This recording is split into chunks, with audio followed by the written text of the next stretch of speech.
Hi, welcome back guys. This is your friend, the MHA What If with another fanfiction.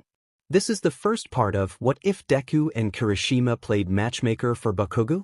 All credits for this video go to their respective authors, so please support the real author. Check out the link in the description for more details. Please give this video a like and subscribe to the channel if you want more videos like this. Now let's get into the fanfic. Kirishima Ijiru knows he isn't exactly the most emotionally intuitive person out there. He has a Shido to remind him of that. Up until last week he thought spooning was when you had an epic utensil fight until you or your opponent were knocked unconscious. But even if he is a bit clueless when it comes to emotions and reading people, he prides himself on knowing his best bro Bakugou very well. Plus, it also helps the ego knowing there's at least one person out there who's even more oblivious than him when it comes to that stuff. Bakugou's a strange guy. Sometimes even Kirishima can't figure him out. He's never met anyone so angry or stubborn, but he also knows that isn't all that he is.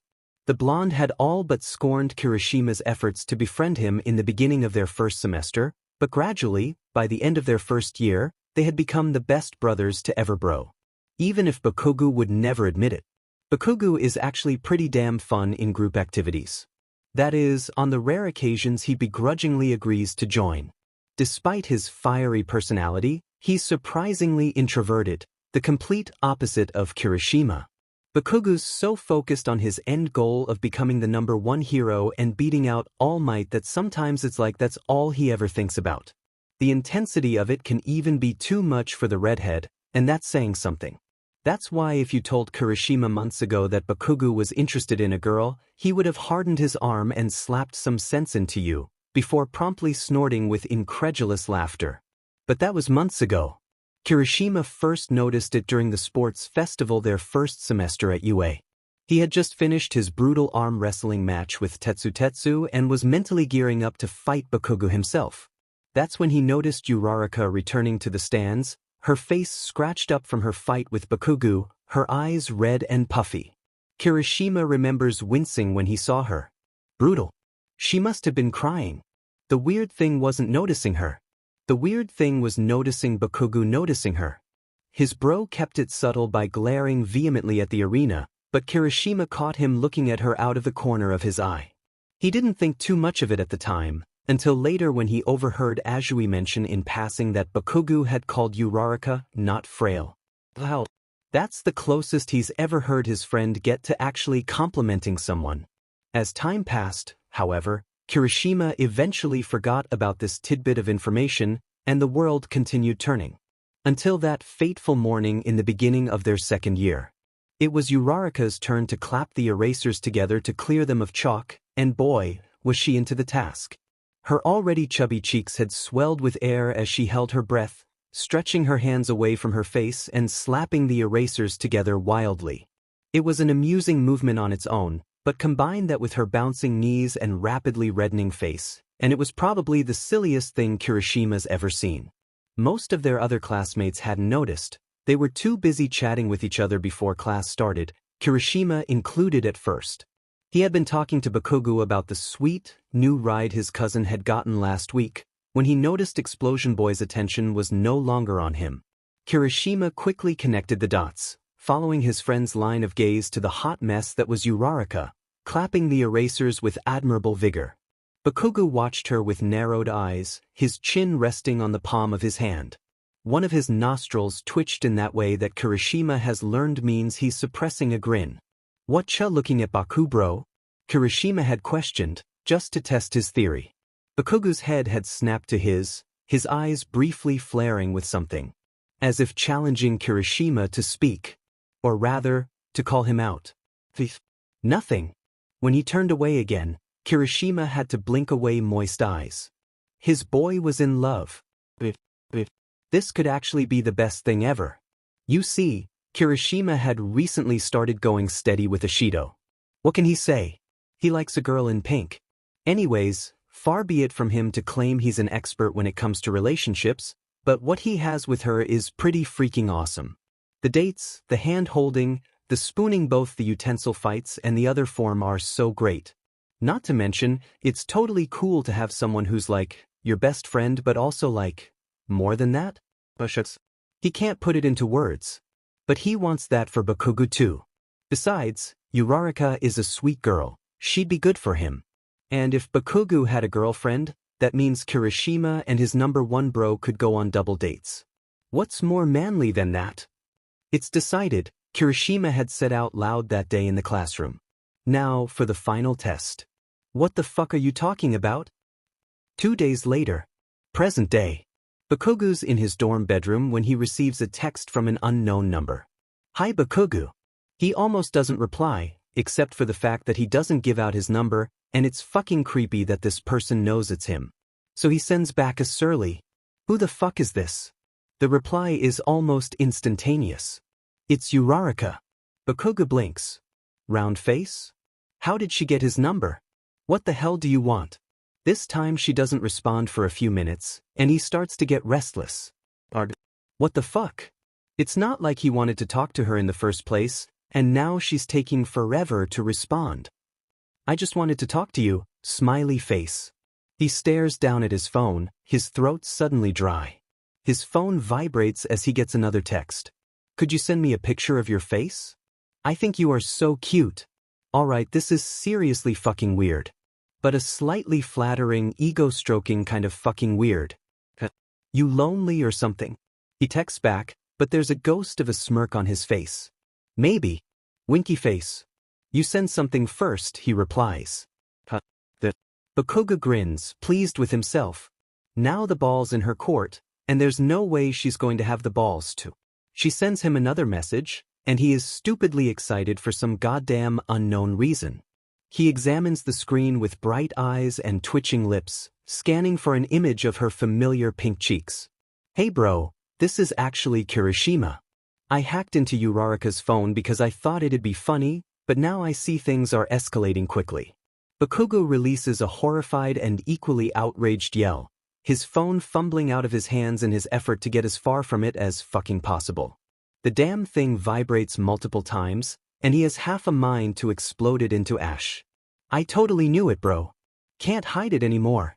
You've got it so bad for her. Ha ha ha ha. But seriously, I'm so happy for you. Phase 1 begins tomorrow.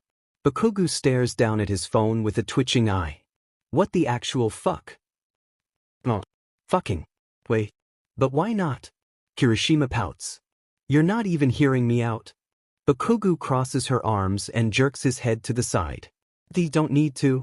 Kirishima places his hands on his hips. So you don't like her at all? Bakugou is silent for 1 second too long. What the hell do you think? I think you're so obvious, dude. Why can't you just admit it? Kirishima sighs, his shoulders sagging. All right, he says, putting up his hands in defeat. It's probably for the best that you don't like her anyway. Turns and starts to walk away. Now it's just a matter of 3, 2, 1. Why? The redhead pauses, smothering his own smile as he turns back around. He took the bait so easily. Kirishima shrugs at his friend, doing his best to act casual. Because word in the halls is she and Midoriya are basically a thing. Okay, maybe he's gone too far. He only says this because there's a gaping hole where his bedroom window used to be. Deku? Bakugou seethes, his eyes practically glowing and his palms blistering with heat. Whoa, calm down, man.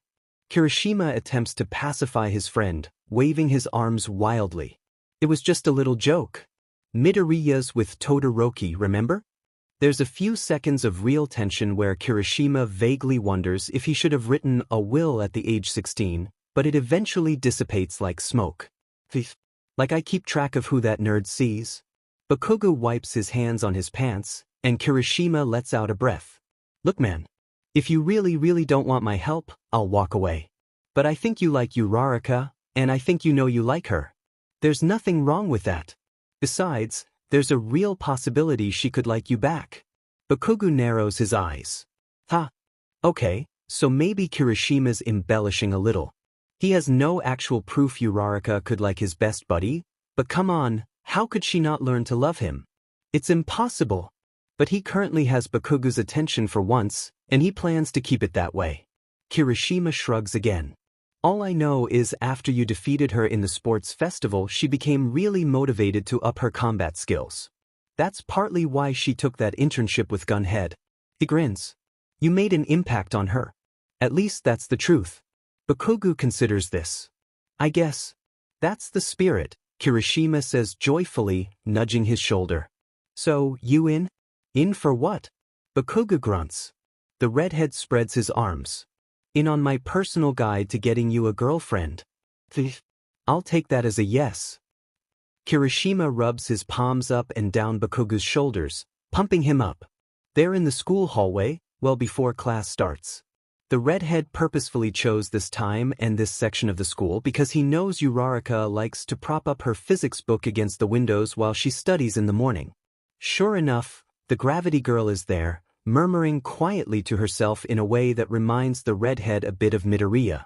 The two do spend a lot of time together, something he's probably not going to remind Bakugou of. Okay, there she is, Kirishima says, giving his shoulders another pat. He ignores it when Bakugou shoves him off. What are we even doing here? This is stupid, the blonde protests. Trust me, bro. This is the perfect way to ease you into this whole courting thing, the other boy insists. He smiles knowingly. Answer me this. When's the last time you laid a hand on someone without hurting them? Bakugou stares back at him blankly. Exactly, Kirishima concludes. He gestures to Uraraka, who currently has her eyes closed as she recites something to herself. The first step is to become more friendly with her. Try resting a hand on her shoulder to get her attention. Then give her a compliment or something. Actually, you don't even have to do that. Just touch her shoulder and be like, hey, and then just walk away. Easy peasy. Bakugou raises an eyebrow, his mouth dipping down into a scowl. This better work. Kirishima gives him a thumbs up. Will. Now go get her. Bakugou mutters irately to himself but advances toward Uraraka, who is still unaware of his presence. She has her back to him as he approaches, and Kirishima watches from around the corner with bated breath. He smiles as Bakugou reaches for her shoulder. His hand makes contact with Uraraka's school uniform, and Kirishima pumps a fist into the air in victory. Now all he has to do is... Uraraka tenses, and quick as a flash she turns halfway and grips Bakugou's forearm, activating her quirk and flipping him over onto his back in front of her. Bakugou hits the ground with a sickening crack, the breath whooshing out of him. Uraraka releases her grasp on his arm and wipes her palms together, looking extremely pleased with herself. Thought you could sneak up and attack me, huh, Bakugou? She says confidently, placing her hands on her hips. You should know I'm not so easy to take down anymore. I'm a gunhead martial arts expert now. Ha! She pumps a fist in front of her in demonstration, but Bakugou's too busy dying on the floor, and Kirishima's face is buried in his hands. See you in class, Uraraka calls down cheerfully to Bakugou. You too, Kirishima, she adds over her shoulder, and the redhead jolts. When she's disappeared, Kirishima tiptoes over to Bakugou, who's just starting to rise. Not bad. Are you kidding me, shitty hair? So she thought you were going to assault her, but now we know for next time. Bakugou stands, violently wiping at his uniform. There isn't going to be a next time. I'm done. Kirishima dashes in front of him. No, wait. Look, I miscalculated, okay? It happens. But don't worry, I have someone who can give a second opinion on what to do. Trust me, it'll work out. Bakugou glowers. Bakugou stares at Ishido. Ishido stares at Bakugou. Bakugou looks to Kirishima. The hell is Rakanai's doing here? Hey! Ishido protests at the same time Kirishima exclaims, That's my lady. Bakugou shrugs, leaning back on the common room sofa, completely unimpressed. Kirishima folds his arms. Mina's way better at this lovey-dovey stuff than I am. She can give you a second opinion on what to do with Uraraka. Bakugou jumps to his feet. You blabbed? Ishido waves him off with her pink hand. He didn't need to, Bakugou. It's so obvious that you like her. I mean seriously? That grin you gave her during the sports festival? It was like you were eyeing a juicy ribeye. What the fuck is that supposed to mean? Just hear her out, Bakugou bro. Please, Kirishima says, giving him an exasperated look. The other boy crosses his arms, scowling. TCH whatever. Let's just get this over with. That's the attitude we're looking for. Okay, Ashido says, smoothing down her school uniform skirt. First things first. How much do you know about women? Bakugou stares at her. What does that have to do with anything? Ashido raises an eyebrow. I only ask because you barrel ahead in every situation. You always explode first, ask questions never. When it comes to romance you can't do that. You have to plan things out. You need to be able to set up the right scenery for a woman. Bakugou blinks. Scenery? You mean like trees and stuff? Silence. Oh my god. Ashido turns to Kirishima. I can't do this. What? Kirishima gasps. He's completely hopeless. I'm sorry. Ashido turns to go, but Kirishima grabs her forearm. No. You can't leave. I can't do this on my own, Mina, he begs. Ashido tugs her arm out of his grasp. I'm sorry, Idru, she replies tearfully, placing the back of her hand to her forehead. I love you, but I just can't with this boy. She runs from the room. Mina. Wait. Minawa Aya. Kirishima drops to his knees. This is stupid. Kirishima stares at Bakugou. Bakugou stares at Kirishima. Kirishima steps aside to reveal Deku. No. Deku scratches the back of his neck. Hi, Kaken. No. Kirishima rolls his eyes. Look, Midoriya's the only other one in our class who's in a relationship and I figured you'd rather talk to him more than Todoroki. I don't want to talk to either one of those bastards. Bakugou fixes Kirishima with a look crossed between murderous and betrayed. I can't believe you told the nerd. Kirishima brings a hand to his chest. Bro. I would never. Tell me what? Deku looks between Kirishima and Bakugou, his eyes resting on the latter. You mean that you like Uraraka, Kaken? I kind of figured it out for myself. Bakugou fixes his rage on the smaller boy. Huh. Deku reddens. You're just always looking at her with these really intense stares. I'm surprised she hasn't noticed, to be honest. Midoriya, you know Uraraka better than anybody, Kirishima offers. Do you think my man here has a chance? Bakugou scoffs as Deku scrunches up his mouth in thought. It's hard to say, the green-haired boy answers honestly. Uraraka is so sweet and kind and the complete opposite of Kaken. Not that you aren't great, Kaken, he finishes quickly, waving his hands and fixing him with bright, admiring eyes. Spare me, Deku. Anyway, Kirishima cuts in, if only to take control of the rapidly spiraling situation. I called in Midoriya because I thought it would be a good idea to practice confessing in front of a real person. He smiles widely as he positions Deku in front of Bakugou. Both boys snap their heads to the redhead, Deku in shock, Bakugou in outrage. Wait, that's what I'm here for? Deku asks, eyeing the blonde nervously. Bakugou clenches his teeth, his shoulders impossibly tense. You've finally lost it, haven't you, shitty hair? Just give it a shot. Midoriya's around the same height as Uraraka anyway. Come on, Bakugou. Do it just like we practiced. Bakugou clenches his fists and takes a deep breath, exhaling like a dragon while Deku trembles unsurely in front of him. Finally, after what seems like eons, his red eyes snap open. Uraraka, he bellows. Go out with me. Deku looks to Kirishima in alarm. That's how you practiced it? Unfortunately, yes. What's wrong with it? Bakugou demands, getting into Deku's space. Nothing, Kaken. Deku takes a step back, tugging at his collar. But, maybe you should try asking it instead of demanding it? Fuck off. I think he's considering it, Kirishima tells Deku, patting the boy on the back as he leads him out of the dorm room. Thanks for your help, Midoriya. I'm sure. Deku smiles sheepishly, glancing over his shoulder to make sure Bakugou isn't within earshot. Just promise me one thing, Kirishima. The redhead raises an eyebrow. What's up? Just make sure this is something Bakugou really wants to do. Kirishima cocks his head.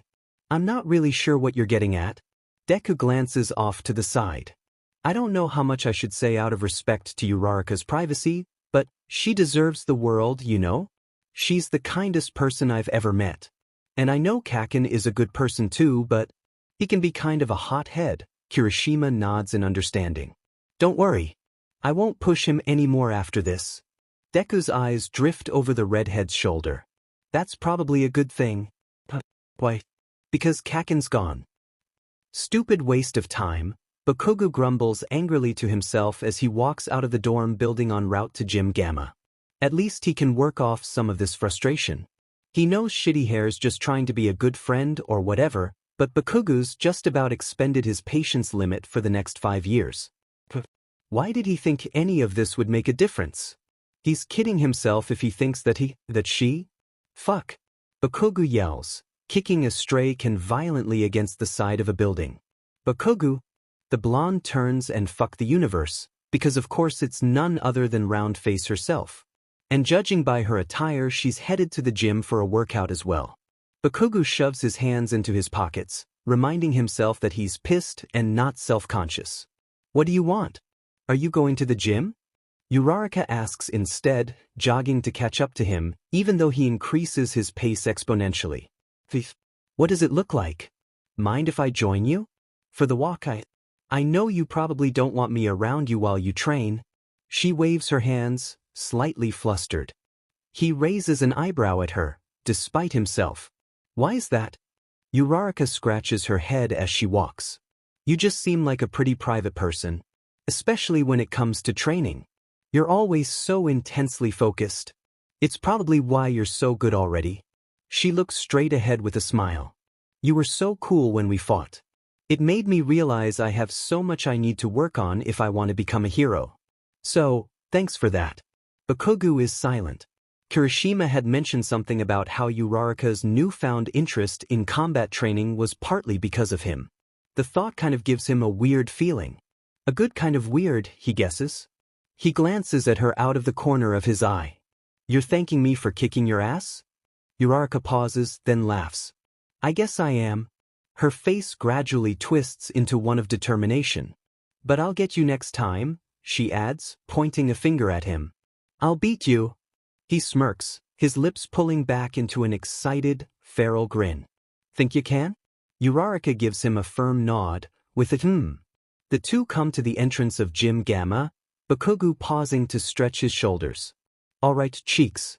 Let's see if you can back up that trash talk. You wanna go? Her eyes widen. You mean train together? Right now? Do I have to spell it out for you?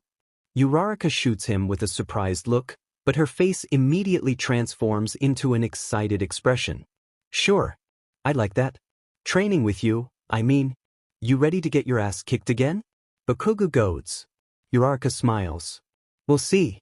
Kirishima suddenly jogs into view behind them, Ashido in tow. The two keep a fair distance behind the other couple. Are they going to train together? Ashido questions, observing them in shock. Kirishima watches the pair enter, placing his hand over his heart. It may not be much, but his best bros made some baby steps. And it can only go up from here. He wipes a tear from his eye. Wow, he says, sniffing. Bakugou's character development has really come a long way. I guess my work here is done. What the hell did you do? A few days later, Kirishima confronts Bakugou in the halls of UA. My man. I didn't know you had it in ya. The redhead elbows Bakugou suggestively. The blonde's eyes narrow into slits. What the hell are you talking about? Kirishima grins. I think you know exactly what I'm talking about, you dog. I swear, Shitty Hair, you better start making sense or I'll dash. I saw you training with Uraraka. Kirishima cuts in, knowing if he doesn't his health is probably at risk. I'm really proud of you, bro. TCH, Bakugou looks away. I dunno what you're talking about. But his ears are red, and Kirishima's eyes sparkle as they tear up. Stop looking at me like that. Kirishima places his hand on Bakugou's shoulder. Look, all joking aside, we really gotta talk.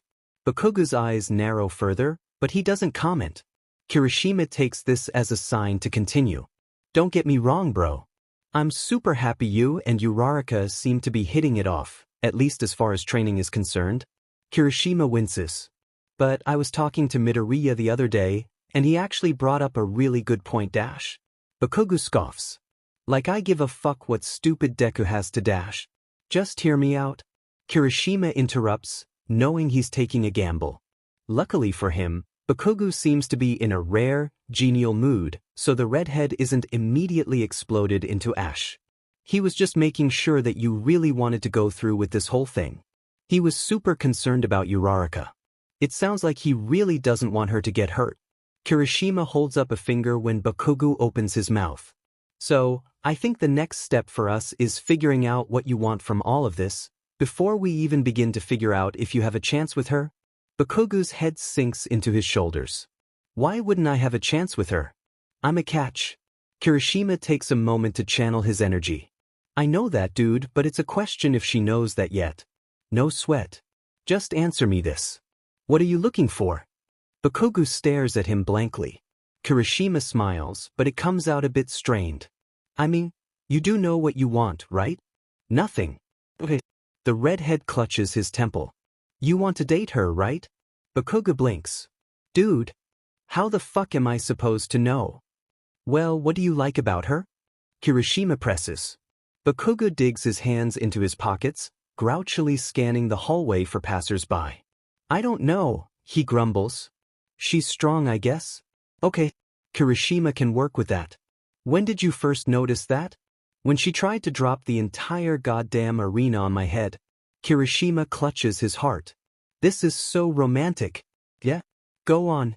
Bakugou shrugs, crinkling his nose. I guess when she decked me the other day, that was kind of cool. Kirishima claps his hands to his cheeks. And how did that make you feel? Bakugou scowls. Nauseous. And achy. My back hurt. What else? Kind of hot and pissed and itchy, and, I don't know. Weird, I guess? A good kind of weird? Arg. I don't want to talk about this shit anymore. Bakugou sneers at his friend and then barrels down the hallway, his head disappearing into his shoulders. Kirishima watches him go, well aware that Phase 2 has already begun. In order for Kirishima to get Bakugou to admit and/or realize his true feelings, he's going to need a bit of help. That's why he's recruited the one person he thinks can relate to Bakugou the best, not to mention someone who's bound to have more experience with females than either of them. Bakugou, you remember Koda, Kirishima says, thrusting his arms out as he presents the 6-year-old to his friend. I think he'll be able to offer you some valuable advice. You gotta be kidding me, Bakugou grumbles. Why the hell am I even here? Koda demands, crossing his arms and scowling. Kirishima bends down to the boy's level. Listen, kid, I hear you're deep when it comes to the ladies. My man here's got a real bad crush on this girl we go to school with. I need you to drop him some hardcore advice on what he should do if he likes a lady. Koda stares at the redhead. You pulled me out of Little League for this crap? Come on. It'll be quick. Koda folds his arms grouchily. Whatever. He glares up at Bakugou. So you like a girl or something? So what if I do? Well, do ya, or don't ya? Kirishima looks back and forth between the two boys. It's like they're looking in the mirror. Not that either one of them would ever acknowledge it. When Bakugou doesn't respond, Koda adjusts his cap coolly. Alright. Which one is it? Huh? Which girl? The invisible one? The pink one? Uraraka, Kirishima cuts in helpfully. The gravity girl. Koda nods to himself. Yeah, I guess she's pretty. She's got a good body at least. The two teenagers almost fall over. How the fuck would you know that? Bakugou demands. I had to keep watch at summer camp 'cause you perverts couldn't resist climbing up that damn wall in the hot springs. Koda snaps back, his face reddening in indignation. Not like I wanted to get an eyeful. Girls are gross. Okay, Kirishima interjects, we're getting off topic. Koda, what do you suggest if my man ends up really liking this girl? Koda sighs in irritation. Well, do you even talk to her ever? Bakugou snorts. Course I do. What do you say to her? The blonde shrugs. Just that I'm gonna beat her up. Koda shakes his head. That's no good. Bakugou seethes. What the hell is that supposed to mean? Koda glares back with just as much fire. You can't just be mean to a girl you like. Even I know that. You gotta treat a woman with dignity and respect. What are you fucking for?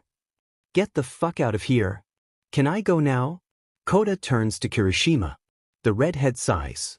Yeah. Thanks for your help, buddy. Whatever. I better get a shit ton of Pocky for this, Kota mutters. Bakugou lies on his bed face down, while Kirishima paces the length of his room. Kota brought up some interesting points, he muses. Oh, fuck off, the blonde replies, his voice muffled by his pillow. The redhead places his hands on his hips. Even you have to admit he's onto something. If you really want to go for this, you've got to come at it from a different way. Mina was right before. This isn't a battle. You can't just forge ahead, blasting like you always do. You have to have a plan. Kirishima grins, cracking his knuckles. First things first though. You still have to figure out what you really want out of all of this. And this weekend is the perfect chance. Bakugou raises his face. What are you going on about now? Dude, it's the school dance. Everyone's going to be dressed up, including a certain cutie of yours. I don't want to go to a stupid dance, Bakugou responds grumpily. It was bad enough going to that damn gala last year. But this dance will be different, Kirishima points out. No pressure, no pro-hero networking, just a plain, old, regular school dance. The kind that any other high school would have. It's the perfect opportunity to really figure out if you want to go for this. Why are you even so invested in this? Bakugou questions, his eyes narrowing in suspicion as he straightens on his bed. Kirishima immediately knees by his bedside, clutching his hand in both of his. Bakugou bro, it is my sole duty to make sure you end up with the lady of your dreams. Kirishima squeezes his hand just as Bakugou tugs it away in disgust. The other boy remains unfazed. You seriously don't know what you're missing. Having a girlfriend is the manliest thing ever. It's like what we have, except with like making out. Bakugou crosses his arms, his neck reddening. I don't give a crap about that mushy stuff. You say that now, but I guarantee you're going to be singing a different tune if Uraraka wants a smooch. Arg. Alright, I'm not really sure what to do with that response, Kirishima admits, but you're definitely going to that dance. Uraraka aside, it's going to be such an awesome night. Everyone's gonna be there. You have to go. And I think I've got a suit with your name on it. Bakugou swears while straightening his tie for the millionth fucking time. Why he ever lets shitty hair convince him to do these things he'll never figure out. This dance isn't even an opportunity to get scouted by pros, so in other words, it's a complete waste of time. His line of thinking is only cemented by the fact that he now has to interact with people. Bakugou, you made it, Kirishima says, dressed from head to toe in red and black. Bakugou sees that they have matching black button-downs and red vests, and did he fucking plan this or something? Ashido stands beside her boyfriend, dressed in a tight-fitting purple dress with 6-inch heels. Geez, you actually got him to come? I'm impressed. Bakugou cedes. I'm only staying for an hour. I don't know, man, Kirishima replies in a sing-song voice. Who knows, you might change your mind by the end of the night. No. Hi, Kirishima. Ashido. Kaken. Bakugou can feel his neck pop with tension as Deku's voice grates on his soul. The green-haired boy appears before them, clumsily dressed with a wrinkled shirt and a sorry disgrace for a tie knot. Icy Hot's beside him looking as sharp and infuriating as always. Hey Midoriya, Todoroki, Kirishima greets the pair, nodding at them with a big smile. You guys look so cute. You might even beat us for class couple, Ashido jokes, clutching Kirishima's arm. Deku laughs while Todoroki cracks a small smile. Kirishima pats Ashido's waist. Who knows, Mina? We might not be the only two couples in the running after tonight. Something pops in Bakugou's jaw. Kirishima dash. But Kirishima just waves him off. Don't sweat it, Bakugou bro. Everyone here knows, it's no biggie. Yeah, geez, I already told you it's not that big of a secret, Ashido chimes in, placing a hand on her hip. The blonde grounds his teeth together. I'm assuming we're speaking about Uraraka? Todoroki questions calmly. He glances at Bakugou. You mean you were trying to hide it? I'm gonna fucking kill you all dash. Oops. No time. The doors are opening. Kirishima cuts him off, and then without another word his traitor of a friend leads Ashido into the building, followed by the world's cringiest couple. Bakugou is left no choice but to sourly trail behind them. The UA cafeteria has been made up to look like a shitty high school dance, which in hindsight, is exactly what this is. The ceiling is strung with cheap, string lights while music Bakugou doesn't listen to blares from obnoxiously large speakers. There's a buffet table of shitty snacks in the corner, and his classmates are all dressed in their best, which honestly isn't even that good in Bakugou's opinion. He tags along with Kirishima because he has no choice, and it irritates him that Deku and Todoroki don't seem to be making their leave anytime soon. Wow, they really made the cafeteria up nice, Deku comments, taking his boyfriend's hand, and Bakugou literally feels bile rising in his throat. He's about to walk straight out of the cafeteria and back to his room when Deku's next remark makes him pause. Oh, hi Uraraka. She emerges from the sea of their classmates, dressed in a muted purple dress with leggings, half her hair pinned up with some flower accessory. There's not a speck of makeup on her face, so Bakugou can still see the 4 tiny freckles on the bridge of her nose, even in this shitty lighting. She moves cautiously, and it's only until after she nears does Bakugou recognize she's wearing heels. She's awkward as hell, tripping over herself like a moron, but it makes his lips twitch. She tucks a strand of hair behind her ear as she smiles at them, and fuck, why is he here? Hi guys, you all look so nice. Uraraka responds, clasping her hands together and smiling. That dress looks really good on you, Uraraka, Deku says, grinning at his best friend. Thanks, Deku. Midoriya's right, you're looking sharp. Kirishima gives her a thumbs up. Girl, I love your taste. You really know how to dress yourself, Ashido gushes, examining her dress. And I love that flower pin. Very lovely. Even Todoroki nods. You guys are so sweet. Uraraka blushes. Bakugou lingers awkwardly, not quite close enough to be considered a part of the cluster, but not far enough away to be on his own. He shoves his hands in his pockets and glares at the ground with a reddened neck. This is a nightmare. Kirishima nudges him. Why don't you try giving her a compliment, Bakugou? He suggests. Why the hell would I do that? Kirishima turns away, burying his face in his hand while Ashido comforts him. I give and I give, Mina. Sometimes I just don't know what to do with him. I know, she replies soothingly. Bakugou's eyes dart back over to Uraraka, who's in the middle of being swung around the dance floor by fucking Deku. They're laughing and having a grand, old time. Uraraka's eyes are bright, and she's got a big, stupid smile on her face as she looks right at that nerd, and why the fuck is he even at this stupid dance again? Bakugou breaks away from the crowd with a scowl. Hey, is Bakugou here?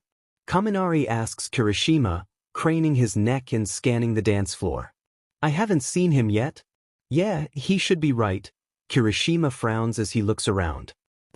No. You lost sight of him. Ashido reprimands. This was supposed to be his big night to discover whether his feelings are for real. You mean with Uraraka?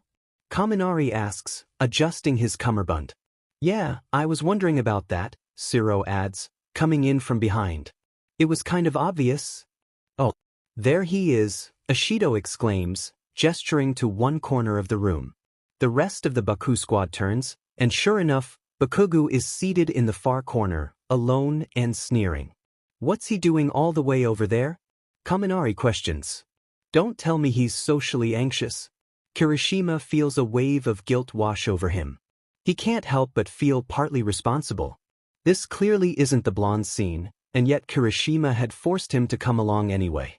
Maybe he's been pushing his bro a bit too hard. Maybe he isn't as serious about this whole Uraraka thing as Kirishima wants him to be.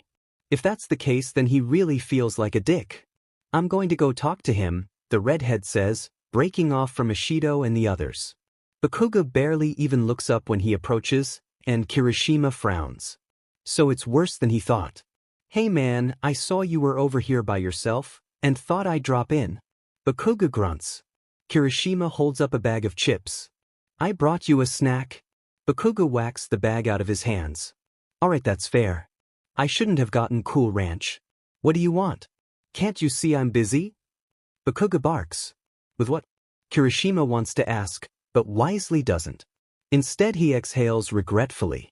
Look, I'm sorry I made you come tonight. That was my bad. You clearly don't like her as much as I thought, so I won't try to force anything anymore, even. Though that means I'm giving up the possibility of manly double dates dash. Arg, just shut up already, Bakugou snaps and then grumbles. That's not it.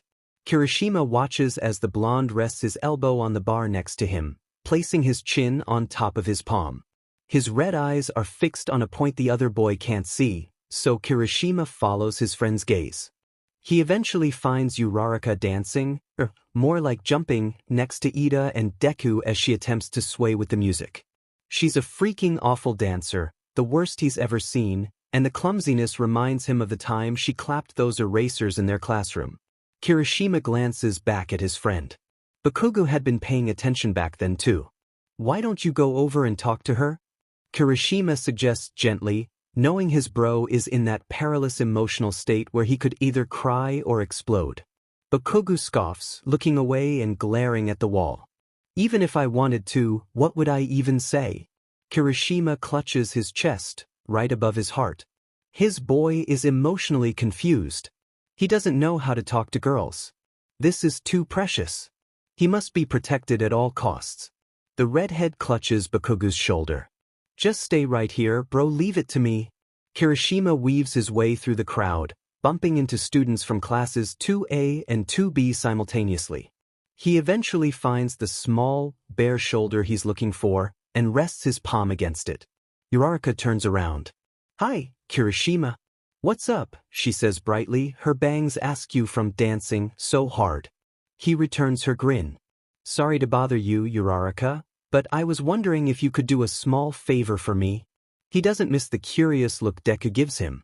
Uraraka blinks. I'm sure. Kirishima slings an arm around her shoulders and pivots her in Bakugou's direction. You see, my man over there really wants to dance, but he doesn't want to get down with little Oelmi.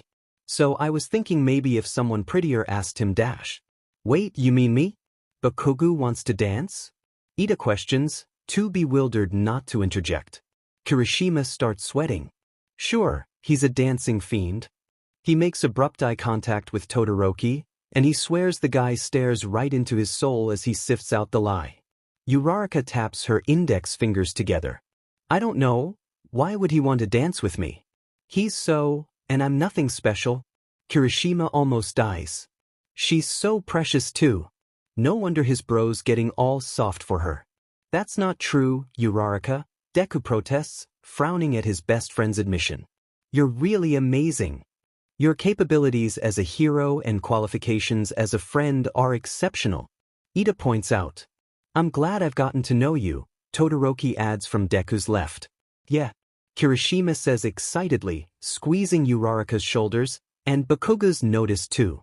Why do you think he asked you to train with him dash? Oops. That was supposed to be a secret. Bakugou and Mina are so going to kill him. Uraraka's face flushes violently. You know about that? My goodness. I've never heard of such a request from Bakugou. It's certainly out of character for him. Kaken asked you to train with him, Uraraka? Deku blinks several times in shock. Her face darkens. Sort of. It wasn't a big deal or anything really, guys. She starts waving her hands frantically. Besides, training with me and dancing with me are completely two different things. You won't know unless you find out, Kirishima interjects, trying desperately to save his previous slip-up. He releases her shoulders and gently pivots her in Bakugou's direction. Now go ask him. Uraraka squeaks as Kirishima gives her a light push. As she clumsily walks across the dance floor, stumbling in her heels, Kirishima feels Deku tap on his shoulder. Are you sure this is the best idea? He asks, his eyes worriedly following Uraraka. Sure it is, the redhead responds confidently. But just in case it isn't, you and I are going to go on a little stealth mission. He takes Deku's shoulder, glancing at Todoroki. I need to borrow him for a minute. Huh? Deku asks in alarm. Kirishima tugs Deku behind the bar, peering over the top of the table to catch Uraraka just as she arrives in front of Bakugou. They watch with bated breath as the latter raises his eyes and visibly tenses when he notices her presence. Uraraka straightens, smoothing out her dress nervously. Hi Bakugou. Bakugou releases a non-committal grunt. What do you want, cheeks? Uraraka twists the toe of one of her heels against the tiled floor. Just wanted to say hi. He blinks at her. Ha. Her head shoots up. No wait. I had something to ask you actually. She brings both of her fists up in determination, squeezing her eyes shut. Do you maybe want to dance or something? Kirishima and Deku tense in anticipation. The former clasps his hands together. This is it. Kirishima whispers, his voice shaking with excitement. Bakugou stares at her, his expression unwavering. No. Kirishima falls over. No? Uraraka looks beyond embarrassed and Kirishima feels completely guilty. Why is his bro such a doofus? He had one job. We should do something, Deku says beside him, his eyes sad. I can't stand by and watch this. I don't dance, Bakugou elaborates, his head sinking into his shoulders as he grimaces. Kirishima and Deku rise and make their way over to the awkward pair, the former dragging his feet in defeat. But someone else intercepts them. Don't be sad, Uraraka. What he means is he probably can't dance. All four of them look up to see Monoma, dressed in a crisp, blue button-down and bow tie. But then again, I wouldn't expect anything less from Class 2A. He smiles unpleasantly at them. The fuck you say to me? Bakugou springs up from his seat, fists clenched. Monoma's smile widens as the other blonde takes his bait. Oh, what's this? I thought I didn't matter enough to get so riled over. Oh, how the mighty have fallen. Alright man, we get it. Take it easy, Kirishima responds, the same time Bakugou shouts, I'll kill you. Monoma remains unfazed. Can you really blame me? I mean, a cute girl asks you to dance, and you don't even have the decency to stand up? I guess that's the bar they set for heroes in 2A. He throws his head back in laughter. Monoma, that's so mean. Deku says with a deep frown. Uraraka steps forward, her shoulders impossible tense. Knock it off, Monoma. What did we ever do to you? You better stop it right now. The 2B student pauses in his laughter, raising an eyebrow at her. No offense, Uraraka, but I'm not exactly threatened by someone wearing a flower pin in her hair. Uraraka immediately rips the pin out, the rest of her hair falling around her face, as she aims the pointy end at him. What? You think I wore this because I thought it was cute? I wore this in case I met someone awful like you, so I can poke them right in the eye. Bakugou clutches his side, a light blush spreading across his cheeks. Arg. What is this weird feeling in my chest? He mutters to himself between clenched teeth. Kakin, you're scaring me. Uraraka takes another step forward and brandishes the end of the pin. Monoma's smug expression drops as he weighs whether or not she's serious. He never gets the chance to find out because at that moment Kendo comes up from behind and slams her hand into his carotid artery, and Monoma slumps onto the floor. Sorry about that, she says with an apologetic smile, dragging the incapacitated boy away. He won't bother you again. Once the situation has de-escalated, Uraraka turns to Bakugou, looking sheepish. Anyways, sorry for bothering you. It was stupid of me to think you'd want to do something like that. Let alone with me. She glances at Deku. We should go back and join the others. Sure. Deku exchanges a disappointed look with Kirishima and winces as Bakugou glares at him. But in the end he and Uraraka regroup with the others on the other side of the dance floor, and Bakugou slumps back into his seat. The redhead observes his buddy. As miserable as the blonde is, Kirishima doesn't consider Phase 2 a total failure. The goal of tonight was to make sure Bakugou actually was serious about pursuing Uraraka, and everything Kirishima has seen tonight has only convinced him of that more. He grins. Time to launch Phase 3. So everything's all set for tonight? You betcha. Asido gives Kirishima a huge thumbs up. Just texted the other girls. They're all in. Girls' night is a go. And you're gonna ask everything we talked about? The pink girl places her hands on her hips. Seriously, Aijiro? Do you even know who you're talking to right now? I'm the queen when it comes to these types of things. Right, sorry. Kirishima grins at her sheepishly. I just want tonight to go perfect, you know? If Phase 3 doesn't go as planned, then this all goes to crap. Trust me, it'll go great. Ashido leans over to give him a peck on the lips. Remember, the signals. Smiley face is a go, Frowny face is a no. Right? Kirishima smiles. Have fun at girls' night. Thanks, babe. Ashido blows him a kiss. Bring Bakugou over around 10 p.m., k? Easier said than done. As Ashido disappears down the hallway, Kirishima releases a sigh. It's going to be hard convincing Bakugou to go anywhere past 9 o'clock, but to crash girls' night of all things? Talk about a toughie. But everything needs to go perfectly. Phase 3 is a make-or-break step for his entire guide. In order to even begin to think about the process for Bakugou to court his lady, they need to find out if he even has a chance with her in the first place. Honestly, Kirishima could see it going either way. Uraraka clearly gets flustered around Bakugou, but the redhead can't tell if the nerves are from fear or admiration. He's already tried asking Deku if he knows anything, but the green-haired boy had said that he and Uraraka had never explicitly talked about any of her crushes, let alone potentially having one on Bakugou. Deku, like Kirishima, has his suspicions, but the smaller boy isn't even remotely comfortable questioning Uraraka on such a topic. For the first time, Kirishima wonders if the boy would even approve of a match between his best friend and his childhood and, let's be real, current bully. Kirishima shakes his head to clear it. He'll have to ask Deku later. Right now he needs to focus on tonight. Girls' night is the perfect opportunity to see if this plan has wings. Kirishima had crashed the get-together once before with the other girls' permission, of course, and it was probably one of the top 10 most manly nights he's ever had. They ate a bunch of junk food, watched terrible movies, played competitive board games, and they talked about their feelings, and it was like the most cathartic thing ever. Honestly, the redhead is tempted to just push off Phase 3 and join the girls again, but he knows the stakes are too high. The plan will go like this. Around 9 o'clock, once the girls are logy from eating junk food, they will participate in the ceremonial hair braiding, while also exchanging whimsical stories and saucy questions. This is when Ashido will steer the conversation towards crushes, and hopefully, without too much prying, Uraraka will be willing to share.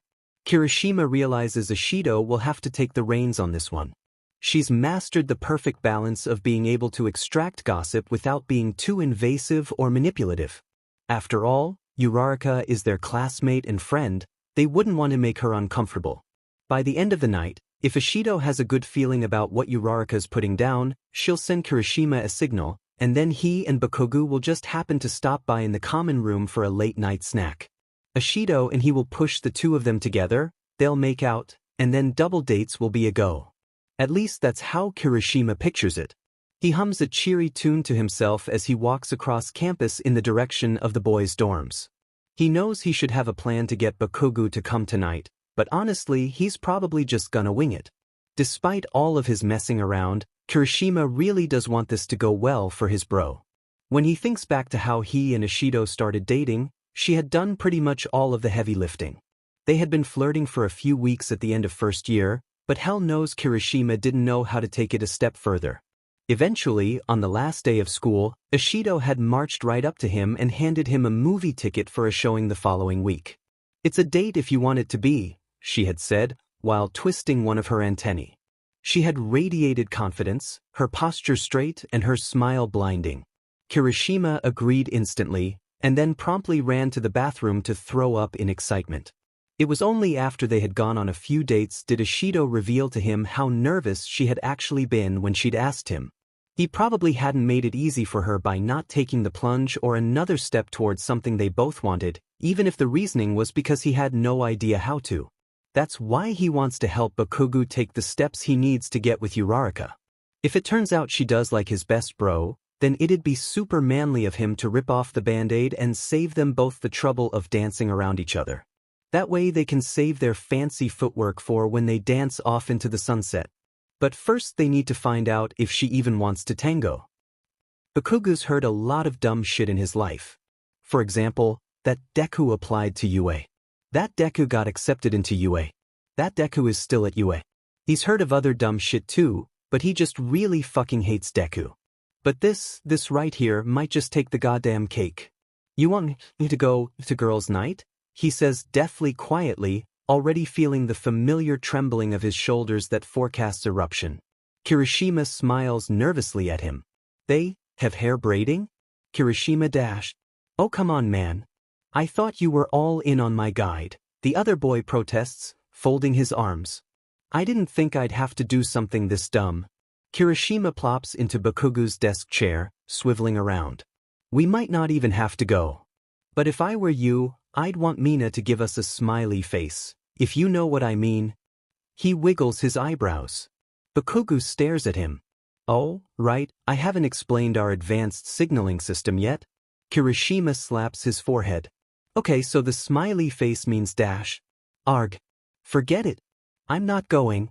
Bakugou slams his body onto his bed and faces his wall. He feels Kirishima staring at his back and hears him lean forward in the desk chair. Hey, Baku bro? No answer. Bakugou pictures him smiling sadly. You know you can tap out at any time, right? The guide, if you ever don't want to go through with it, you don't have to. The blonde's fingers tighten into the fabric of his t-shirt sleeve. I mean, I totally get it. This stuff is hard, so it's okay if you dash. Bakugou bolts up so abruptly that Kirishima nearly falls out of his chair. He whips around, scrutinizing his friend with accusatory, ruby eyes. You saying I can't handle your stupid guide or something? He demands. Kirishima holds up his hands. That's not what I meant. All I'm saying is dash. You saying I can't keep up with your plans? No. Bro, that's not dash. You saying I'm too weak to make a goddamn hair braid? Okay, now you're just making things up. Bakugou jumps to his feet. Well, I'm not weak. I'll kill that damn bastard guide of yours. And then I'll ask the fucking shit out of you, Raraka. Kirishima bounds to his feet. Yeah, that's the spirit, I think. Well, what are we waiting for? Kirishima checks the clock on his phone as he waits by the cluster of trees that borders the side of the girls' dorms. He frowns in worry. Something isn't right. Bakugou's late. Bakugou is never late. His stomach turns. Maybe he decided not to show after all? Maybe he thought going to bed like an old man was better than getting his hair braided? He hates not knowing. Oi, Kirishima. The redhead yelps, clutching a hand to his heart as he pivots to find Bakugou, dressed in his usual black tank top and baggy pants. Damn it, Bakugou. You gave me a heart attack. You can't just come out of the trees like a forest pervert. What? Bakugou narrows his eyes. They're worse than the regular kind, Kirishima explains. He shakes his head. Never mind that. What took you so? He pauses as a strange scent wafts into his nostrils. Musky yet also fresh. Kirishima sniffs, once, twice. He leans over Bakugou's shoulder and gets a good whiff. What are you dash? Are you wearing cologne? Kirishima asks in bewilderment, too caught off guard to care that he's interrupted his fiery, blonde comrade. Bakugou stiffens. He turns his head away. I dunno. It was just lying around. Kirishima's soul leaves his body. Can his bro even be more precious? This is too much. He must not be that subtle in his gushing, however, for when Bakugou meets his eyes again, he narrows his own into warning slits. Shitty hair dash. Kaken? Kirishima? What are you guys doing here? The pair looks up, and Kirishima raises an eyebrow in surprise to find not only Deku, but Todoroki walking towards them, their hair ruffled in the warm, night breeze. Kill me, Bakugou grunts, not very quietly, but Kirishima ignores him. Hey, what are you guys doing out here? Azui, Tsu, invited us to girls' night, Deku explains, smiling. Kirishima's eyes brighten. Lucky. I'm so jealous. Deku looks between him and Bakugou. So what are you guys up to? Bakugou growls. None of your business, you shitty dash. Oh, you know, we were just in the area, Kirishima says casually, not wanting to reveal too much for Bakugou's sake. It's so nice out tonight, we wanted to take advantage with an evening stroll. Todoroki nods. Yes, the weather is finally becoming warmer. I know, right? I was worried for a while there when we got that cold front a few weeks ago, but I think it's really starting to level out dash. Shitty hair. Bakugou snaps. That's right. Well, we better get going. Kirishima places an elbow on Bakugou's shoulder. You guys have fun with the ladies. Who knows, maybe we'll even stop by later. Sounds fun. Have a nice stroll, Deku calls, taking Todoroki's hand as the boys begin to enter the building. Right before they disappear inside, Todoroki's nose wrinkles and he glances at Deku. Do you smell that? With a pair gone, there isn't much else to do besides wait for Ishido's signal, so Kirishima sits on the grass while Bakugou leans against the side of the dorm building, grumbling to himself. So, Kirishima says, resting his head back, if this works out, you down for double dates with Mina and me? The blonde rolls his eyes. I'm sure you'll nag me about it, he grounds out. Kirishima grins. You know me well. Time passes as the pair make small talk, or as close to small talk as Bakugou will allow. Kirishima continually checks the time, frowning as 10 o'clock comes and goes. Then 10:15. Then 10:30. Arg, what the hell? I thought you said we'd be back at the dorms by now. Bakugou finally snaps, slamming the back of his fist into the building as he pushes up from the wall. Kirishima stands. Sorry bro. I don't know why it's taking so long. Mina should have sent us something by now. Forget it. I'm going back. Dude, wait dash. Ichiro. The boys stop when Ishido emerges from the girls' dorm, her cheeks especially pink from running. Oh good, she pants. I just caught you guys. Sorry I didn't text. I just had a heck of a conversation, and also Jair lent me this new nail polish. It's not exactly my shade, but I'm trying something new. Cut to the chase, raccoon eyes, Bakugou barks, clearly at the end of his patience. Ishido places her hands on her hips. Well? Kirishima asks eagerly. Does my man here have a chance? I don't know. The redhead raises an eyebrow. Does she even have a crush on him? I don't know, Ishido responds. Bakugou releases a frustrated yell. Then what good are you? I can't believe I waited here all night just for this. You mean you wanted to get your hair braided? Kirishima inquires. Kirishima, I swear to fuck dash. Alright, calm down, let me explain. Ishido cuts in, jumping between the two boys. Uraraka's confused, okay? It definitely seems like she likes someone, but I couldn't ask who without being too obvious. Ishido's eyes brighten, but I was totally picking up an in denial vibe, but also a slightly guilty one? And maybe even some disgust? I think those are all good signs that it's you, B. What the fuck is that supposed to mean? Kirishima places his hand on his chin. HM. So where do we go from here? Well, what's phase 4? Ishido asks. Friendly interactions. After all, the best relationships come from strong friendships. Ishido nods, smiling. If that's the case, then I'd say go for it. She didn't say anything that gave me a bad feeling. It's just going to be more uncertain than we thought. But hey, that's how it would be for normal people too. Are you seriously still talking shit about me? This is great news, Bakugou. Phase 4 is a go. Kirishima claps his hand on his friend's shoulder. I'm just sorry you guys had to wait out here for so long, Ishido says regretfully, ignoring Bakugou's scoff. Ah, don't sweat it. Kirishima waves her off. Not like we ran into any forest perverts or anything. Forest perverts? Ishido replies with apprehension. Those are worse than the regular kind. I know. I'm going to bed, Bakugou mutters. Oh wait, Ishido calls out to him. There's something else I forgot to dash. But Bakugou's already storming away. When his back hits his mattress, Bakugou feels as if he's run a marathon, instead of just crossing the short distance to his dorm. That's how exhausting all of this has been. He can't keep up with Kirishima's social energy, not that he'd ever admit that. It's not his fault that he doesn't like people. They just don't matter. They're just pebbles on the side of the road. He liked it better when she was a pebble too. Although, if he's being honest with himself, something he's been forced to do more of lately that isn't exactly true. As frustrating and nauseating and humiliating as all of this is, it's also kind of exciting.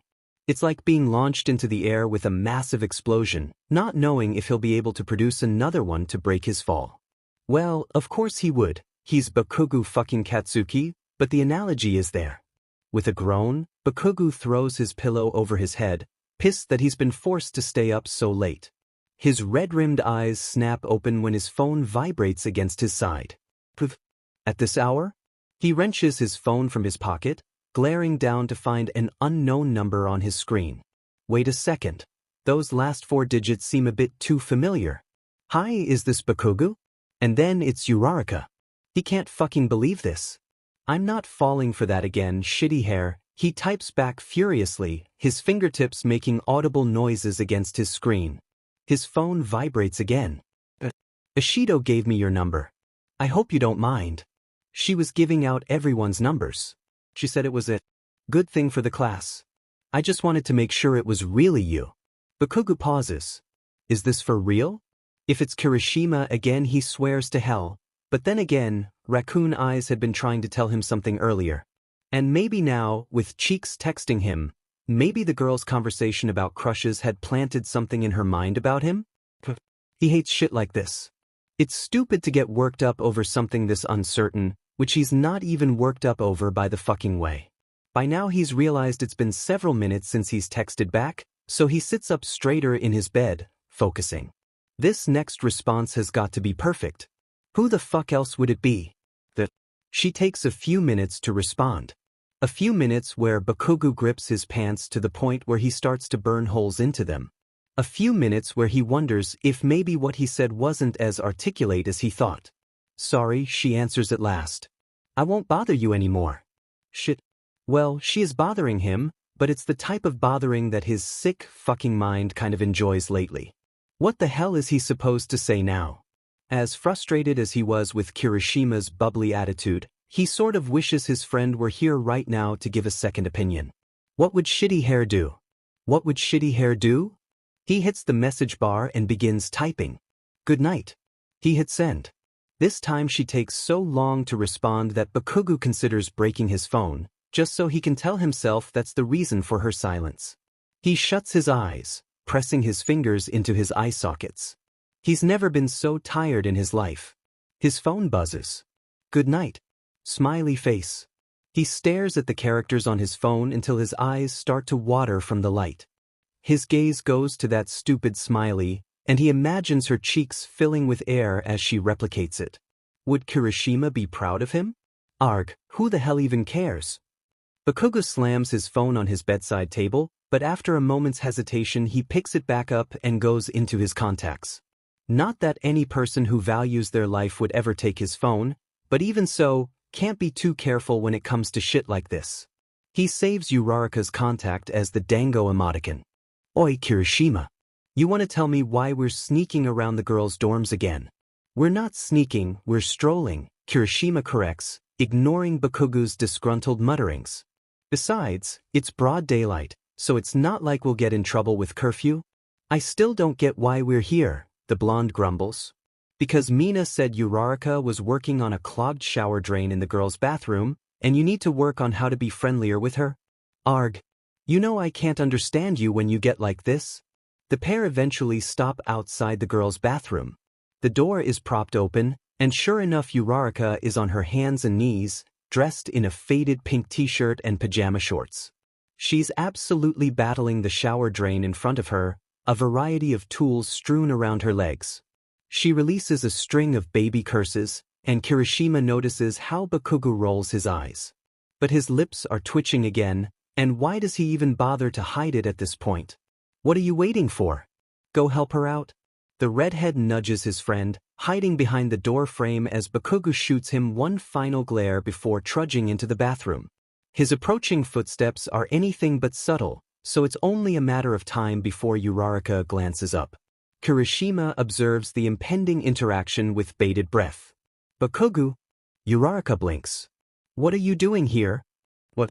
I'm not allowed in this building or something? No, I mean why are you in the girls' bathroom? Bakugou stiffens, and Kirishima slams his palm into his forehead. They forgot to think of an excuse. Oh, he is such a dead man. I heard you struggling all the way from down the hall. Bakugou snaps back, and Kirishima relaxes. Nice save, bro. Uraraka blushes. Was I really that loud? Why are you even bothering with this anyway? Uraraka glances at the tools around her. Maintenance is taking a really long time to get here, and the girls can't shower until this is done. She scratches the back of her head. I thought I could unclog it myself, but it's really tricky. Bakugou scoffs. You're probably just doing it wrong. Probably, Uraraka agrees sheepishly. I don't suppose you could do it for me? This is it. Become her handyman, boo bro. No. Kirishima's soul once again leaves his body. But why can he not just take the hint? You're perfectly capable of doing this yourself, Bakugou continues gruffly, and Kirishima peeks through his fingers. Fully unscrew the top of the drain, pour solution down, and then tug shit up with the snake. Oh, okay. Kirishima watches in awe as Uraraka follows Bakugou's instructions, the blonde occasionally snapping adjustments and new directions at her.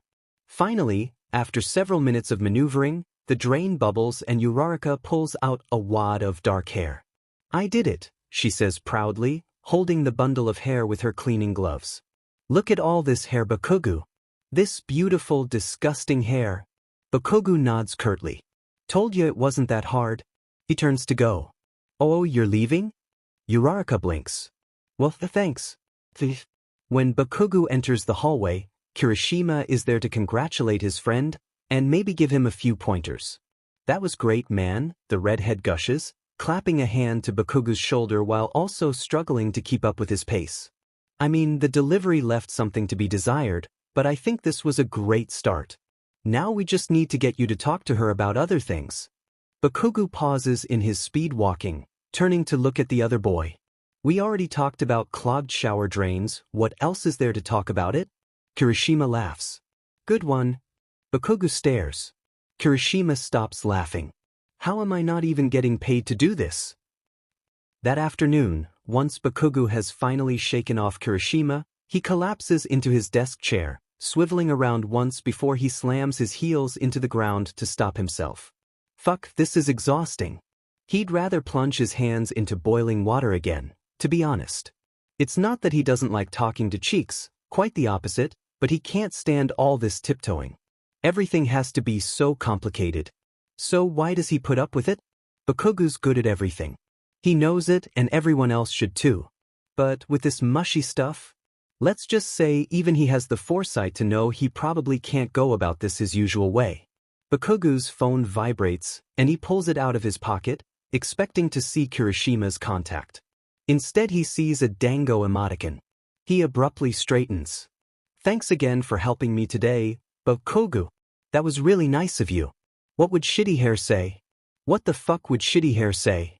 His hands become so sweaty that he can barely hold the phone. Why is this happening to him? It's whatever, he replies finally. Uraraka responds pretty quickly, and after a few back-and-forth exchanges, Bakugou forgets to be nervous, irritated. You, who knew you'd be so good at plumbing? B, what the hell are you implying? You, it's not a bad thing. Just that you're full of surprises, smiley face. Bakugou reddens. B, whatever. You probably would have figured it out eventually. You, maybe. I have a habit of doubting myself sometimes, so having you there to yell positive things at me really set my mind straight. Bakugou thinks very carefully about what he types back next. Kirishima's voice rings in his ear. Work on his delivery. His delivery? How is he supposed to do that when he's texting? He growls and then sends his next text. B, I'll always be there to yell at you. You, thanks. You, see you in class. Smiley face. Bakugou grins smugly. Maybe this friendly stuff isn't so hard after all. You've been what? Kirishima gasps a few days later. Texting her? How could you not have told me? This is quite the development. It's such a big step that Kirishima's not even but hurt he wasn't the one to think of it first. It's not like Bakugou had wanted to admit it. In fact, Kirishima only found out because he saw a little dango emoticon pop up on his phone screen that morning, and the redhead had had questions. After a healthy amount of pressing and yammering, he finally got his bro to fess up. It doesn't mean shit, all right? Bakugou snaps, but he's carrying himself in that way that means he's pleased as hell. But she's the one who's been texting first, right? That's huge. It's still not enough though, Kirishima muses, clutching his chin. You can't fully build a relationship without in-person interactions. With texting, you have time to think of a plan. You can't fake that in real life. Kirishima pauses. And, let's just say your people skills could use a bit of work. Like I give a fuck. Kirishima snaps his fingers. I know. During hero training today, why don't you strike up a conversation with her?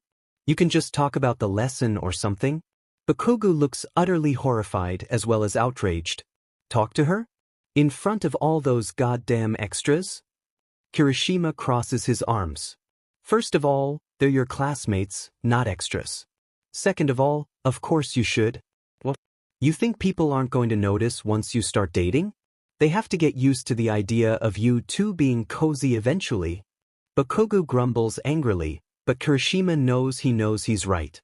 As the day passes and their class is eventually herded onto the training grounds, Kirishima accidentally, and quite literally, bumps into Deku. Oh, sorry man, the redhead says with a regretful grin. Didn't see you there? No problem. Deku returns his smile, but then his eyes slide to Kirishima's left, and his mouth dips. Kirishima follows his gaze until he sees Bakugou, brushing roughly past his classmates as he moves along his path. His path headed straight for Uraraka. Kirishima squashes the swelling in his heart. His bro is taking his advice. Deku blinks. Is he? Alright. Hey, Midoriya, Kirishima says, placing a hand on the shorter boy's shoulder. Do you mind if I ask you something? Deku's eyes, with some reluctance, break away from Uraraka and the approaching Bakugou and reconnect with Kirishima's. Sure. How do you feel about this whole Bakuraka situation we've got going on? Deku blinks again. Bakuraka? Kirishima's eyes go off to the side. You know, him liking her and all that. Is it weird for you? Deku clears his throat, reddening. I mean a little. Uraraka's my best friend, and Kakin and I aren't exactly on the best of terms. He laughs nervously. I wouldn't want her to feel torn between us, you know? His eyes peer over Kirishima's shoulder again, and the redhead turns. The two boys watch as Bakugou finally makes it to Uraraka, and she glances up.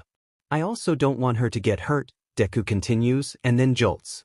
Not that I think Kakin would intentionally try to hurt her. It's just sometimes he's really stubborn and he acts without thinking, and he really does yell a lot, and I mean, how are his vocal cords not permanently damaged and dash? Midoriya. Kirishima holds up his hands. I get it, dude. But I just wanted to hear it from you.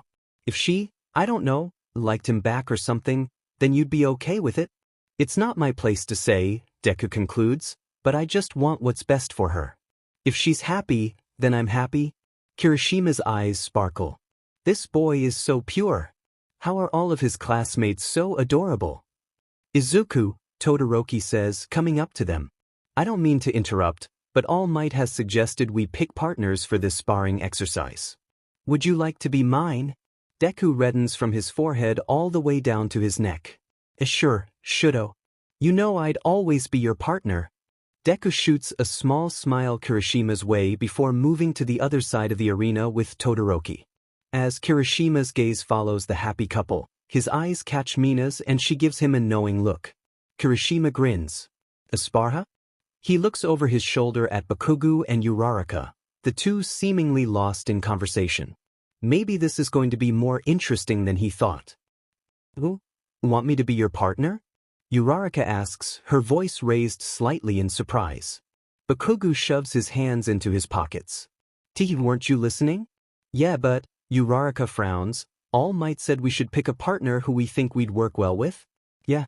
Bakugou challenges, shooting her a glare. Uraraka twists her hands, and those cheeks of hers get even pinker. Really think I can keep up with you? No one can dash, Bakugou pauses. Maybe he should be friendlier? Fuck it. No one can keep up with me, he finishes. He crosses his arms. But you'll come close. Uraraka smiles. Okay. Thanks for picking me. Bakugou's neck feels itchy.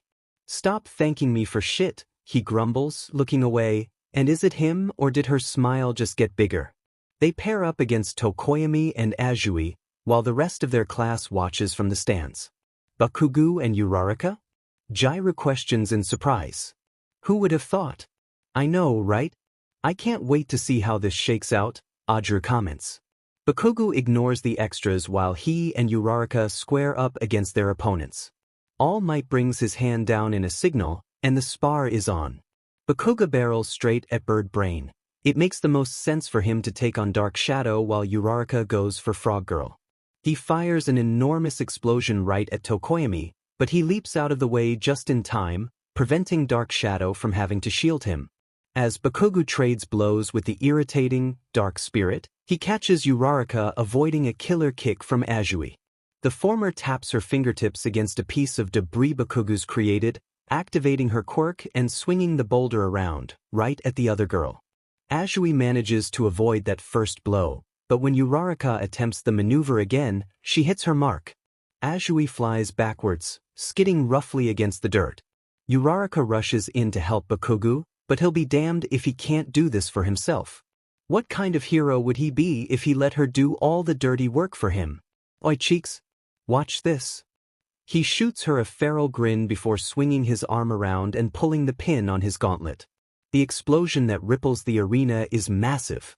Tokoyami barely manages to take cover behind a previous cluster of debris Bakugou has already torn up. Although Bird Brain manages to barely avoid the blow, it occurs to Bakugou that maybe he should have timed his attack better. You see, Uraraka had already been running in Tokoyami's direction to offer aid, causing her to be blown backwards, her body temporarily blocked by flames and smoke. A few of their classmates scream in alarm and surprise. No! Kirishima yells from the stands, gripping his hair. Bakugou, we've talked about this. Girls don't like it when you burn them alive. When the smoke clears, Uraraka is knocked out cold on the ground, her uniform singed by his flames. Bakugou's eyes widen. Shit. Half of their class bursts into the school's hospital room once Recovery Girl has deemed it acceptable for Uraraka to have visitors. As a cluster of her worried friends crowds around her bedside, Bakugou trails in from behind, his hands in his pockets. He makes eye contact with Kirishima. Anything. Kirishima holds up his hands helplessly. Uraraka. Is she going to be okay? Deku asks frantically, his voice squeakier than normal. The girl in question lies on her cot, her face scratched up, but her expression peaceful. She looks horrible. Raccoon Eyes cries out, as if Bakugou didn't already feel shitty enough. She should be fine, Recovery Girl says calmly. But it may be a while before she dash. Uraraka shifts in her bed, moaning weakly. All of their eyes snap to her. Uraraka's hand wraps around the handle of her hospital bed, and she struggles to raise her head. Bah, she strains, her eyes barely open. Oh my! Recovery Girl gasps. I gave her quite a few sedatives. Whatever she is trying to say, it must be so important that she's using all of her strength to fight them. Uraraka's hand grips the bed rail tighter.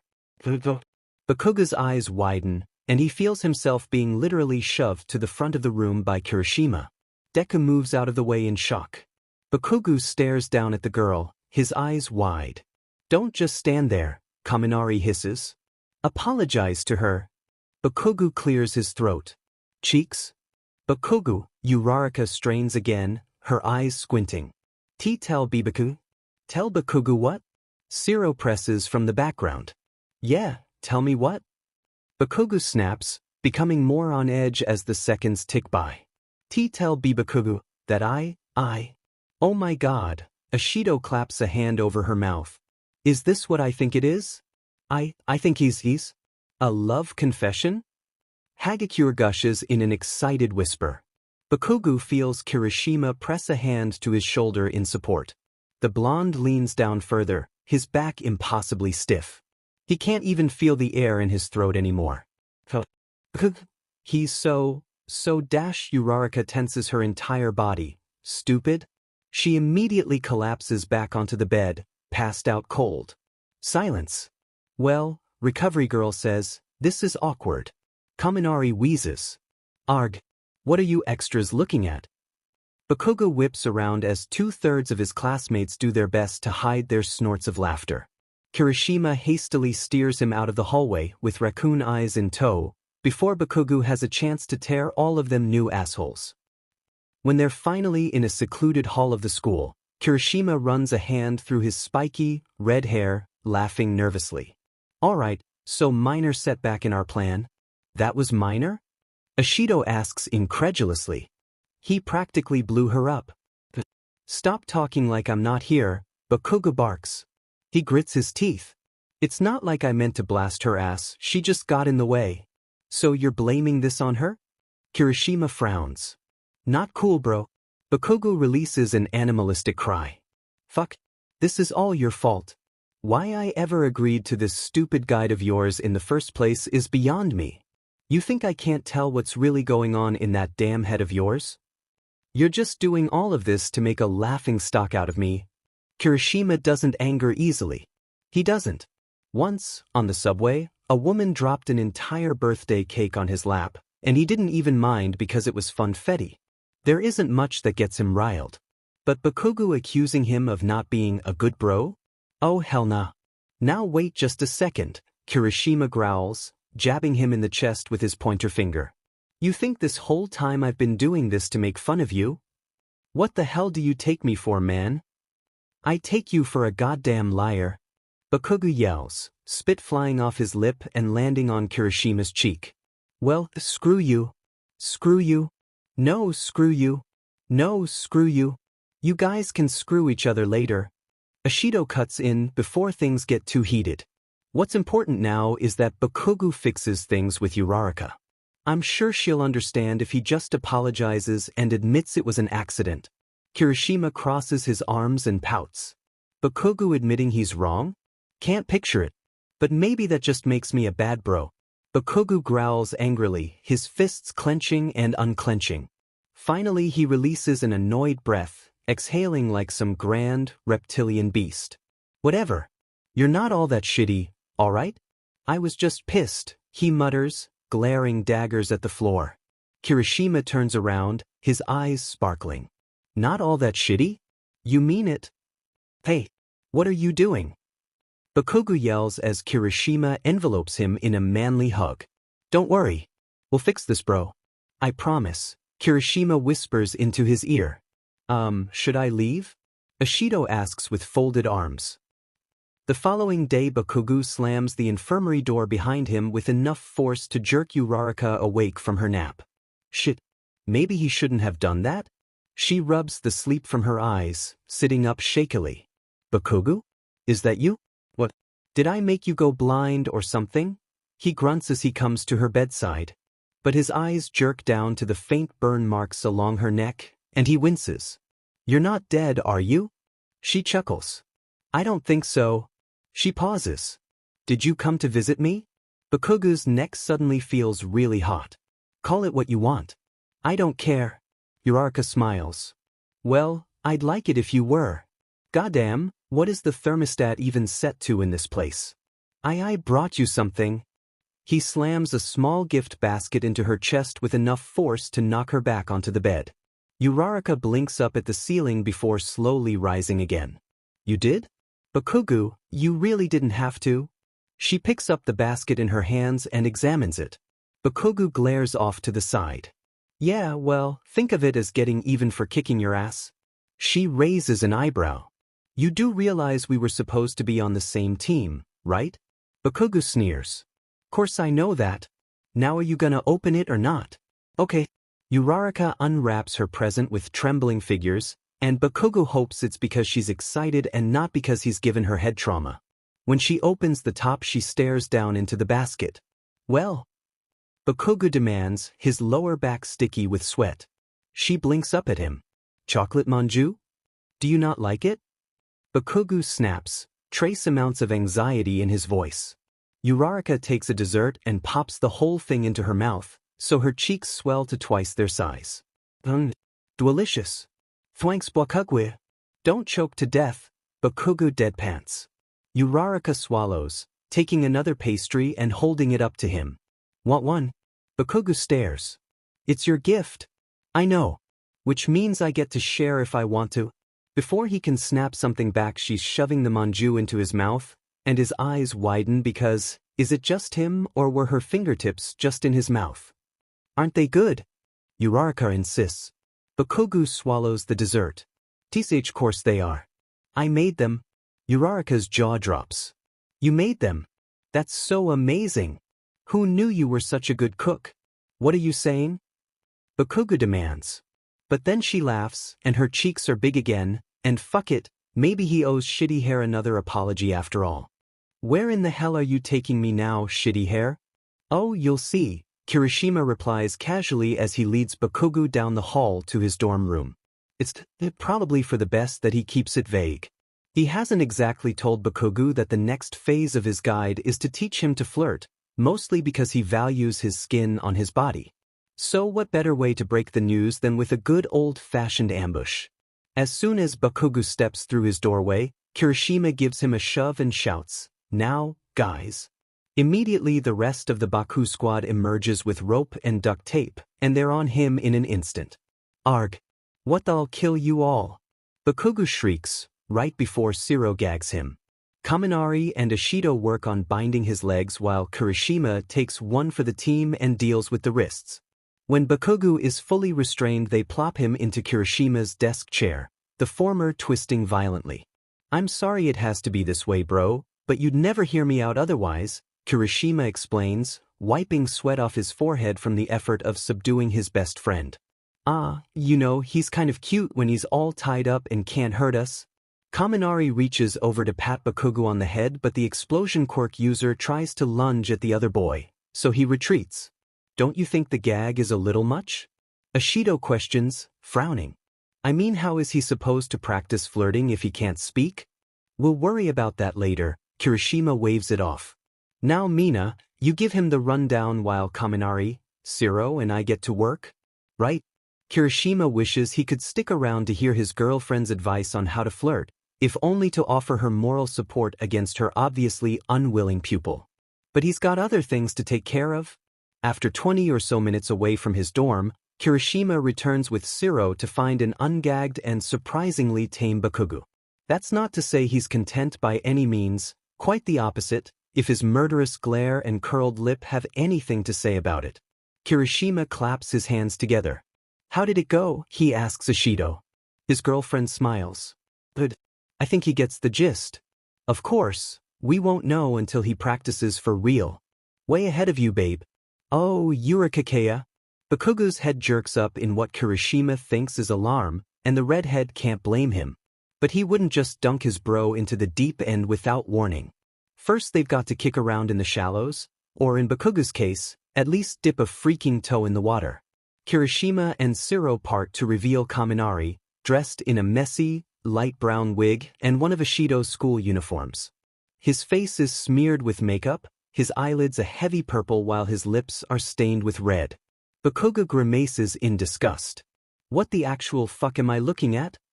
Kaminari frowns, holding his skirt self-consciously. "What? Do I really look that hideous?" He turns to glare at Shiro and Kirishima. "I knew you guys didn't know how to contour. Just use your imagination, Baku bro," Kirishima insists. "You need to pretend you're doing this with the real Uraraka. Just give it a shot, and Mina can give you feedback." "Go to hell." Ashido sighs, placing a hand on Kirishima's arm. She leans over to whisper in his ear. "You trust me, right?" Kirishima turns to his girlfriend with a raised eyebrow. Why wouldn't I? I think I have an idea." The pair looks at Bakugou, who's begun to thrash wildly in his restraints again. Kirishima sighs. At this rate they won't even get past Phase 5 this week. He glances back at Ashido and gives her a nod in confirmation. Ashido shoots him a small smile before walking right up to Bakugou and doing a damn good job of hiding her nerves from his seething anger. Kirishima watches his woman with a proud smile. "She's such a badass." "Hey, Bakugou," she says, and once she steps into his personal bubble, the blonde sets his angry glare on her. "I know you're probably, super angry right now, but that's honestly one of the things I really like about you." Kirishima's smile dips. "Hold up. Is she?" Bakugou narrows his eyes. "The fuck, raccoon eyes? Have you fucking lost it?" Ashido laughs, light and bubbly. "See, that right there. You always say exactly what you mean. I could listen to you yell all day long." Kaminari and Shiro's mouths drop. Kirishima watches with bated breath as his girl undoubtedly puts the moves on his best bro. And it's working. "What the fuck?" Bakugou turns his head away in outrage, but his ears are tinged red. "Geez, You've got such a dirty mouth. Ashido bends forward so she's eye level with him. You always say such filthy things on the battlefield. I wonder if that carries over to other areas. She reaches forward and very lightly traces his shoulder with her pointer finger. Kaminari grips the front of his skirt in shock. Kirishima watches with wide eyes and bated breath. Shiro is passed out on the floor. Bakugu's redness extends down the back of his neck. You weird fucking, but then his voice fades out. Ashido stands up with a satisfied smile. See what I did there? Pretty effective, huh? Bakugou blinks once, and then his entire face is tomato red, but this time for a very different reason. What in the F did you just dash? I flirted, Baku bro, Ashido says lightly, spinning on her heel and retreating to Kirishima's side. It's really not that difficult. You start out with a compliment, then say something casual that could be taken as a double entendre, then you end it with a light, fleeting touch, and she's putty in your hand. Simple, flirting 101. Kirishima's jaw works as Ashido rests her head against his arm. Wait, did she use that technique on him? Kirishima clears his throat. So do you think you can do it, dude? Bakugou meets his eyes with a hard look and a scowl. There isn't anything I can't do. Ashido grins while squeezing Kirishima's hand. Perfect. Bakugou's enjoying his teriyaki plate with hot sauce piled on top the perfect lunch when he feels a familiar hand on his shoulder. His head raises with enough tension to hold acrobats as he meets the familiar gaze of his offending intruder. Guess what time it is? Kirishima says in a sing-song voice. Bakugou's fingers snap his chopsticks in half. You've got to be shitting me. I can assure you, I am not shitting you. Bakugou grits his teeth, feeling a wave of irritation fall over him as his angry, red gaze slides over to the other side of the lunchroom. Cheeks is over there all right, sitting there chomping on some bland-looking dish, surrounded by her nerd friends. Glasses and Frog Girl sit to her right, while fucking Deku and half are across from her, looking cozy as hell. Bakugou's lip curls. He looks back at Kirishima. You stupid or something? Those loser extras are with her. You don't have to flirt. Just, give her a compliment or something. Kirishima shrugs. Baby steps. I'm not a baby. Bakugou violently kicks his legs back and forth under the lunch table. Right? Just do it, bro. I'll watch from a distance and signal to you if I think things start going bad. Bakugou picks up his bowl and shovels the rest of his food into his mouth before slamming it back down and rising from his seat. If he's gonna have to do this anyway, then there's no fucking way he's going to hesitate. He stomps right up to the nerd table, and almost instantly the group goes silent. Bakugou doesn't miss how Deku opens his mouth probably to give him another one of his shitty greetings but then shuts it, his gaze sliding to Uraraka. Hi Bakugou, Uraraka says unsurely, her eyes flickering down to his aggressive posture. What's up? Uraraka, Bakugou barks, his body wrought with tension. You're round. Uraraka's mouth falls open while Ida sputters beside her. Why, I never. That wasn't very nice of you, Bakugou, Ribbet, Frog Girl says, leaning over from Ida's other side. You expect him to be above petty insults? Todoroki asks. Shut up, Icy Hot. Around. Uraraka flushes a deep red and stares down at herself, having finally recovered from her initial shock. But I didn't even eat breakfast this morning. I'm sure that's not what Kaken meant, Uraraka. Deku reaches over to take her hand. Shut up, nerd. Bakugou lashes out, unknowingly incinerating his only lifeline. His eyes dart down to their connected hands, and his neck pops with tension. Well, aren't you gonna thank me? Thank you? Todoroki asks, trace amounts of disbelief in his tone. For what? Blowing her up last week? Or calling her overweight? Over? Was I even talking to you, you bastard? Bakugou catches Kirishima out of the corner of his eye waving rapidly at him. Is that the signal to scram? I need to go to the bathroom, Uraraka mumbles suddenly, stepping away from the table and making a beeline out of the cafeteria. Bakugou may not be the best when it comes to reading people, but he can tell from her hidden face and ducked posture that she's upset. You give a girl a compliment on her roundness and suddenly the whole world goes to shit. Arg. Bakugou yells, turning to the closest adjacent wall and slamming his head into it repeatedly. "Oh, do you think Kaken's alright?" Deku asks worriedly, turning to Todoroki. "Who cares? You need to text her." "Huh? She thinks you called her chubby, bro. If you aren't going to find her and fix this yourself, then you at least have to text her." Bakugou slumps against his dorm bed, feeling a damn migraine coming on. "How is this my fault? I can't help it if she takes shit the wrong way." Kirishima frowns. "You did phrase it kind of weird though.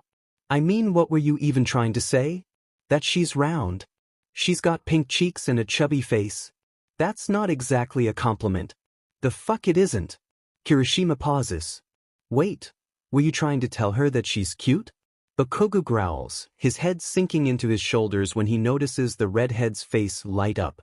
"Aw dude. Can it already? Okay, this is good." Kirishima clutches his chin, completely ignoring Bakugou. "It's just a misunderstanding. We'll just have to find her again, and you'll have to tell her she's cute for real. We can still fix this." "The hell we will." Bakugou rises from his bed. "I can't take this right now, I'm going for a walk." He slams his bedroom door behind him, ignoring Kirishima's protests. There's only so much he can take in one day. Bakugou shoves his hands into his pockets, wandering the dorm and then heading outside to walk around campus. Normally when he gets like this, it's easier to just go to the gym and work his body into oblivion, but for some reason, he just needs to think. Because it's suddenly occurring to him for the first time that he might have communication issues. He shakes his head. It's everyone else that's the problem. They always take stuff the wrong way, probably on purpose to make fun of him. If he had it his way, he'd just go right up to Uraraka and what would even be his way? With all this planning, it's like he can't even think for himself anymore. He's passing by another academic building when he hears a familiar cheerful voice. "Baku? Baku." Bakugou looks up to find Uraraka huddled near a bush, patting her thighs. She's in profile to him, so he guesses she's noticed his presence. But what the fuck is that nickname? "Pink cheeks?" Bakugou says, causing her to jump. She spins to face him with wide eyes. "Bakugou, what are you doing here? Like I'd tell you. What are you doing here? And what the hell did you just call me?" he demands. Uraraka flushes the deepest red he's seen from her yet. "Oh, well, I wasn't exactly talking to you." To his annoyance, she fully turns away from him, her hands sifting through the branches of the bush. "USC, I got a part-time job walking dogs for the local animal shelter, and this one didn't have a name, but he kind of reminded me of you, Baku. There you are. Bakugou, meet Baku." She rises and turns, her arms full of an ash-blonde, fluffy gremlin of a dog. She extends the Pomeranian towards his face, and the fucking thing shows him its fangs and growls in a high-pitched, whiny voice. Bakugou bares his teeth. "How does this thing remind you of me?" Uraraka places the demon's spawn onto the ground, reattaching the leash. The dog wriggles out of her grasp and tenses its entire body, so its hackles are raised. She smiles down at the creature sheepishly. "Oh, because he's angry and cute and extremely vocal and he kind of looks like you, doesn't he? You trying to die or something?" Uraraka laughs. "Sorry. I guess I should have known you wouldn't take that as a compliment." "Take it as a compliment. That reminds him." "Uraraka," Bakugou says suddenly, when she seems like she's about to leave with her shitty dog. About earlier. You're not fat or anything." Uraraka blinks at him, and then dissolves into giggles. "What's so goddamn funny?" Sorry. She readjusts her grip on Baku's leash. "I just kind of already figured it out. About earlier, I mean." She grimaces. "Sorry I overreacted. I should have known that's not what you meant. You were just talking about my cheeks, right?" Bakugou opens his mouth to reply. Quit shoving. I want to see." "Shoo. You'll give us away.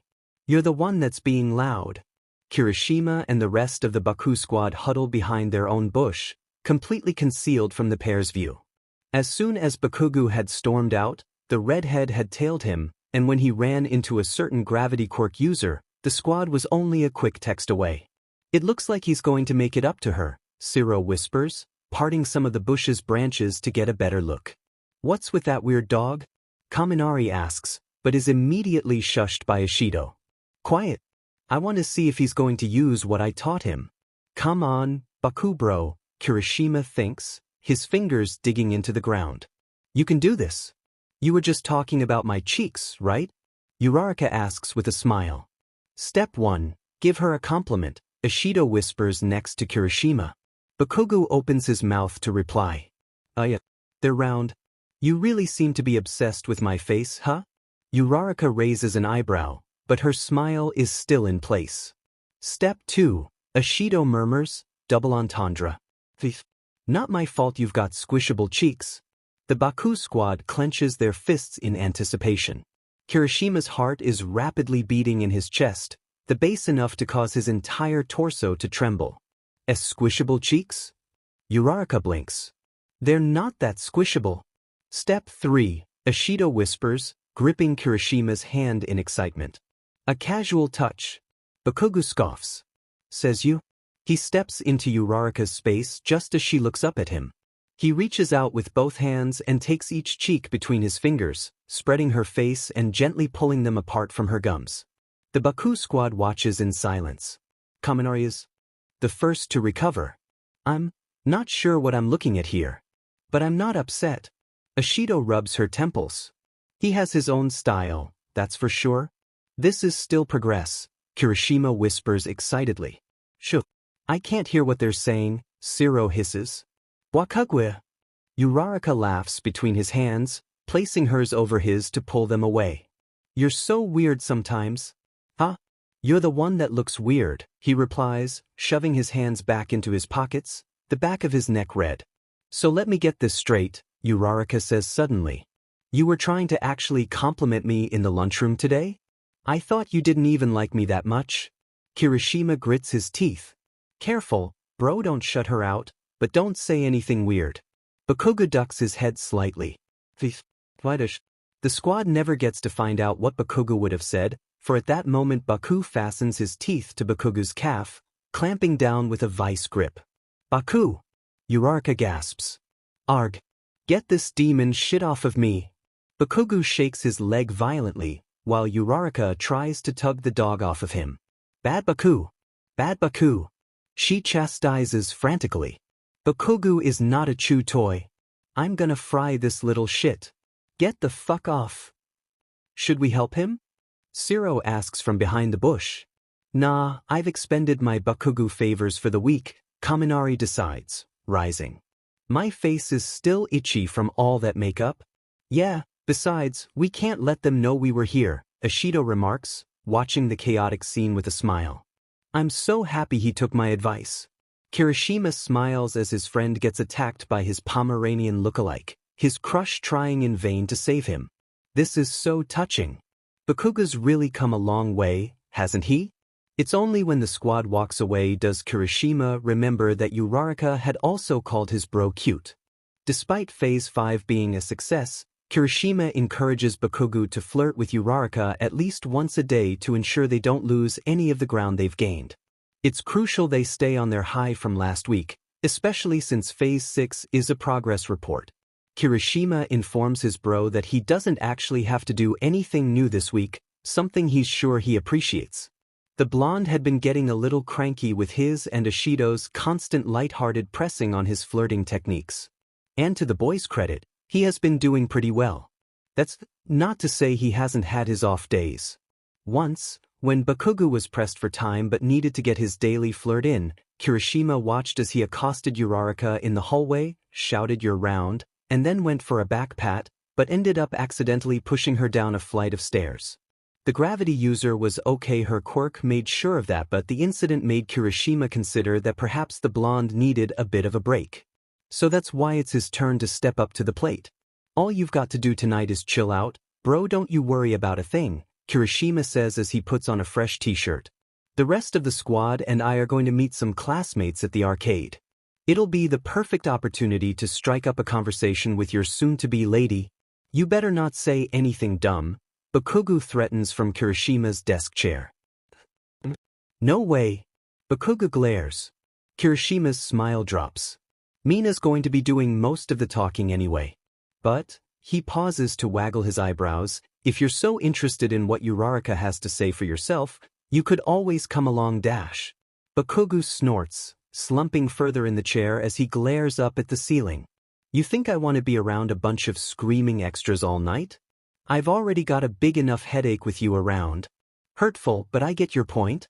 Kirishima fixes his hair in the mirror. I'll shoot you some texts with updates if I think of it. Try not to have too much fun on your own. Just leave already. You realize this is my room, right? A few hours later, Kirishima meets Ashido outside the arcade. She's dressed in a pair of jean capris and a dark purple tank top. When she turns, he wraps his arms around her, pressing his lips to hers. Don't you look ravishing tonight? He tells her with extra ham. Ashido rolls her eyes. About time you got here. Everyone else is already inside. Sorry, had to reassure my bro that tonight would go okay. Oh, it'll go better than okay if we have anything to do with it.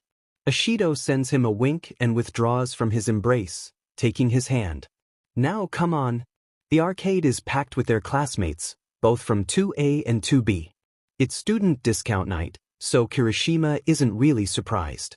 This place has the best dango known to man or beast.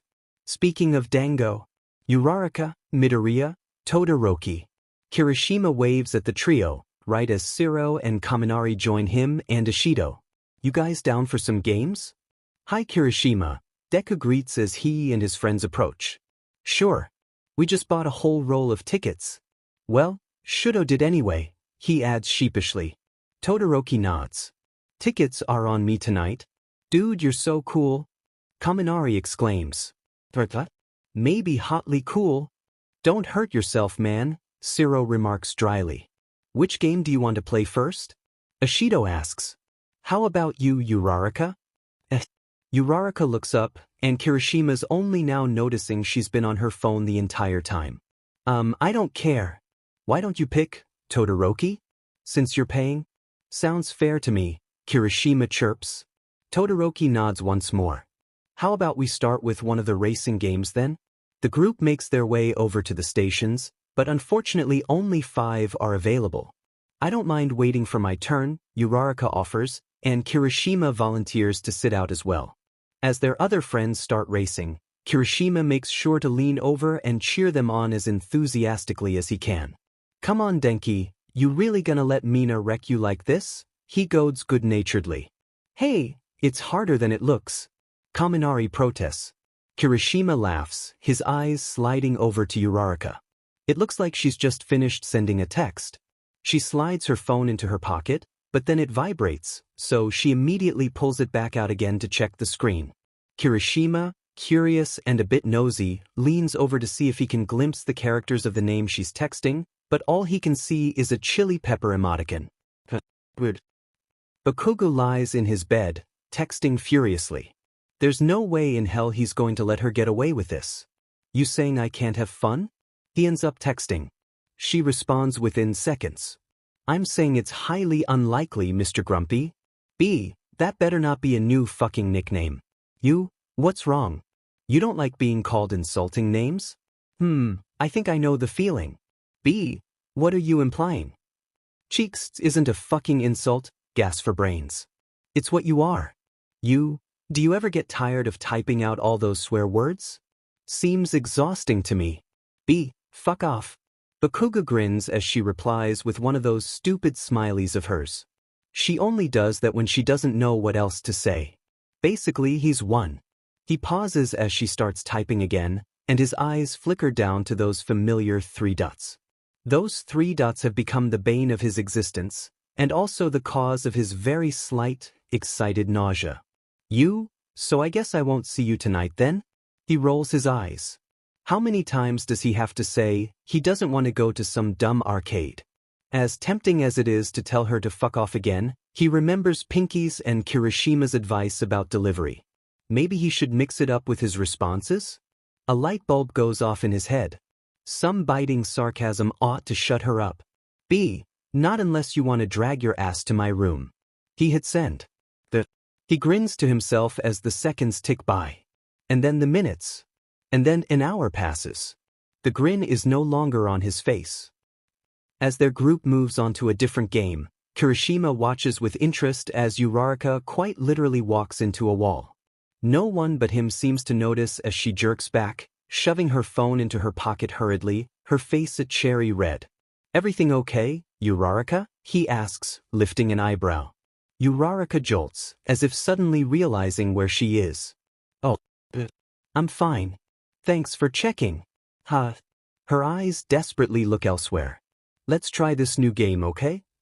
As she practically sprints away, Kirishima takes the opportunity to snag his girlfriend by the elbow. "What's up, Aijuru?"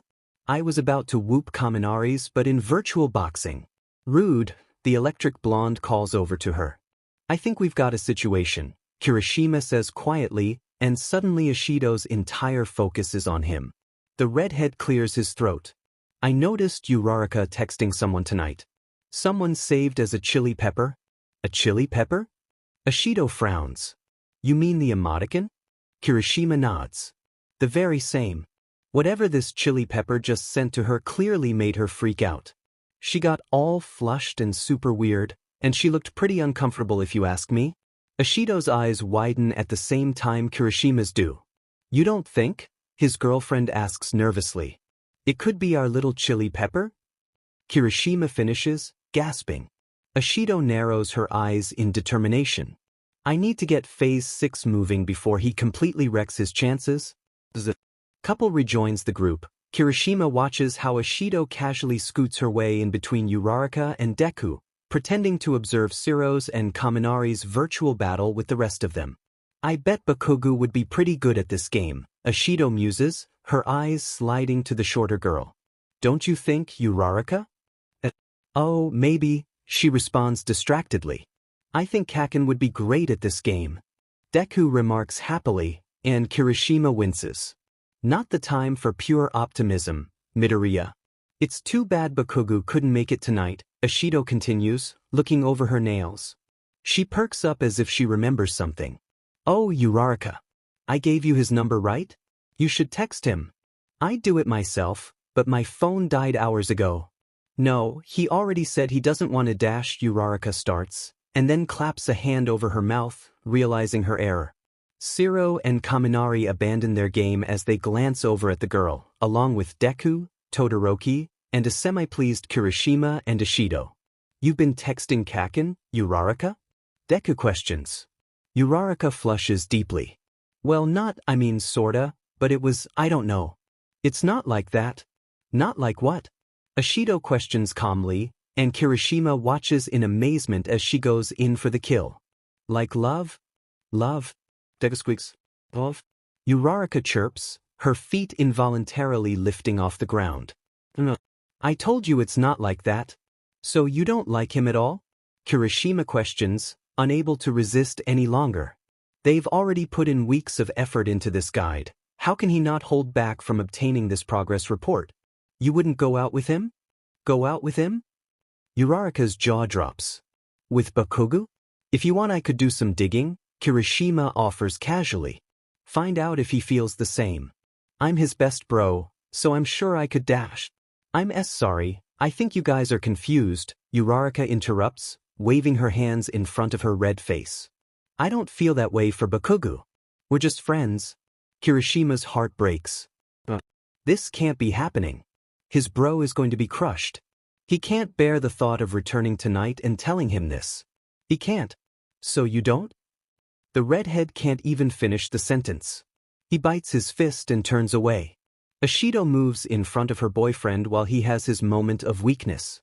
"I think what Aijuru is trying to ask is, are you saying there's no possibility whatsoever of you liking him?" Uraraka flushes again as she realizes all eyes are on her. "Well, now that I've gotten to know him a little better, there are certain things about him that I didn't expect. He's really funny sometimes. And he's super smart and really motivated. But," she grimaces, glancing at her green-haired friend, "I don't like the way he treats Deku. And some of his behaviors are kind of scary too, but at the same time I'd never ask him to change those because that's sort of what makes him, isn't it?" "I don't know, I'm not explaining myself very well." She trails off, looking at the floor in embarrassment. Todoroki steps forward. I think I know what you're trying to say, if you'll allow me. Uraraka looks up in surprise, along with the rest of the group. Okay. Izuku and I have been watching a number of romantic comedies recently, he explains. I think they may have offered me a new perspective. He clears his throat in preparation. It's like you're caught between a rock and a hard place. Falling in love was never a part of the plan. You have your career to think about, and you didn't study law at a prestigious university for 3 years just to throw it all away on some one-night stand. Everything's made sense for you up until this point. Up until you met him. He's wild and unpredictable and unlike anyone you've ever met. But you grow to like the unpredictability. He ignites a fire in you that you never even realized was there. But he's so different from anything you ever pictured. Your mother has her concerns. Your father hates him. Your sister thinks you should take a chance. You're torn on what you should do. Should you commit to him? Should you let him go? Committing would mean accepting all of him, the good and the bad. Letting him go would mean missing out on seeing if that fire will continue to grow. You need to make a decision, but you're out of time. He has a new job, and he's bought a one-way ticket to Sacramento. You wait a moment too long and before you know it, he's boarding his plane to the other side of the world. As you sit in your bedroom, convincing yourself you've done the right thing, you find a token from your first date. It's that bracelet he won for you at the carnival. It's cheap and not your color, but he won it for you just to make you smile. Just to show you that he could. Before you know it, you're racing through the airport, stumbling over other people's luggage as you sprint to the gate, praying that you make it in time. As you approach the door, you see him in the distance. You open your mouth to call to him, his name already on your lips. But you freeze. Is it really fair of you to call his name? To ask him to stay and give up his new job as an interior decorator? You realize then, in that moment, that it would never be fair to ask him for that. You realize you don't want to beg him to get off the plane. You want him to want to get off on his own. To have it be his decision. As the gate shuts behind him, the last time you are to see him, you turn away with tears in your eyes, but hope in your heart. Hope that one day he will get off the plane. Todoroki concludes his speech, blinking once. Deku looks at his boyfriend fondly. Uraraka stares at him with flushed cheeks. Ashido's fanning herself. Kaminari and Kirishima's hands are clasped together, their eyes sparkling with tears. Shiro is passed out on the ground. Todoroki clears his throat again. Basically, you don't want him to change, but you want him to want to be a better version of himself. You want him to get off the plane on his own. It's the only way you'll ever consider a future with him. Uraraka blinks, finally coming out of her stupor. I guess something like that. Ashido is the next to recover. So you think if he wants to be nicer to Midoriya and wants to clean up his act a bit, you'll consider going out with him? Hold the phone. Uraraka waves her hands rapidly again. We don't even know if Bakugou thinks of me in that way. And why would he? She folds her hands together shyly. He's so cool. He's at the top of the class. And I'm so average. Uraraka, no. Deku cries at the same time Kirishima makes eye contact with Ashido. He can tell they're thinking the same thing. They may have finally found someone as oblivious at their little chili pepper. Alright, bro, Kirishima says later that night, as he and the rest of the squad enter Bakugou's dorm room, much to the blonde's chagrin. We've got our report. But I need you to promise you won't get angry. Tisich, Bakugou crosses his arms and scowls. Just get it out already. Is this working or not? Kirishima makes eye contact with the rest of the squad, and then takes a deep breath. We don't know. Silence. Bakugou stares at them. They stare back. Eventually, Bakugou rises silently, crosses the room, and shuts the door quietly behind him. Huh, Shiro says, he took that better than I thought. Kirishima crosses his arms proudly. You know guys, I think Bakugou's really starting to mature with a grace that dash. Arg hahar. Nope. He's gonna burn down the dorm, Ashido yelps, and the rest of the squad race out of the room to subdue their demon friend. Bakugou thrashes wildly against his restraints, but even so, at least they didn't fucking muzzle him this time. His chest already feels like it's gonna explode after Cheeks didn't answer his last text. And now he has to find out that after all this they still don't really know if he has a chance? Fuck this. I swear when I get out of here you bastards are gonna be paced on the ground. He hollers, twisting ferociously. Just calm down, man, Kirishima attempts. This is actually good news. She said she doesn't know, which isn't a no. Yeah. Kaminari agrees cheerily, and she doesn't know you have a raging hard-on for her, so it's not like that's influencing her decision. I'll end you, Pikachu. It's really not that difficult, dude. It's entirely up to you, Kirishima continues brightly. You just need to decide if you want to get off the plane. What plane? Ashido bravely steps in front of the raging blonde, her arms crossed and her mouth set in a determined line. Listen up, Mr. Explodokills, because I'm only going to say this once. It's clear Uraraka values you as a friend right now, which, considering your past treatment of her and her friends, is probably more than you deserve. Ashido lifts her chin confidently. If you want her to really see how great you can be, then we have to step up your game. Start really interacting with her. Do things with her. Do things for her. And above all, her eyes narrow. Stop being so mean to Midoriya. He is her best friend, dude, Kaminari adds. You gotta make a choice. You can't expect to be with her if you're constantly ragging on her number one. Shiro and Kirishima frantically wave at Kaminari, signaling his error in his choice of words with great panic in their eyes. Number one. Bakugou repeats deathly quiet from his chair. Deku is number one? We should probably run, Ashido says matter-of-factly, backing up slowly with the rest of them. Just think about what we said. Kirishima says hurriedly, backing up to the door with the others. And let me know if you still want to stick with the guide after this. Bakugou finally breaks free from his restraints with an explosion of color and the others run for their lives. Later, after he's satisfied with the pain he's inflicted, Bakugou plops back onto his bed, thoroughly exhausted. God, he hates Deku. The thought may seem to come out of nowhere, but it has a purpose. Is it even possible not to beat up that nerd? To not tell him how shitty he is? Bakugou's never tried. He's never wanted to try. Kirishima said he should think over if he wants to continue with this stupid guide. And hell, Bakugou wishes more than anything that he could crush it into the ground and never have to hear about it again. Even so, he doesn't have to think about his next move. He's not going to quit. And not only because Bakugou doesn't quit anything. He really does want to be with her. It's mushy and gross, and he's sure if he saw himself a year ago he'd kick the crap out of his present self. But he does. Want to be with her, that is. She just wasn't a part of the plan. The number one hero isn't supposed to have time for shit like this. Bakugou's never heard of All Might having a honey on the side. And he wants to surpass All Might.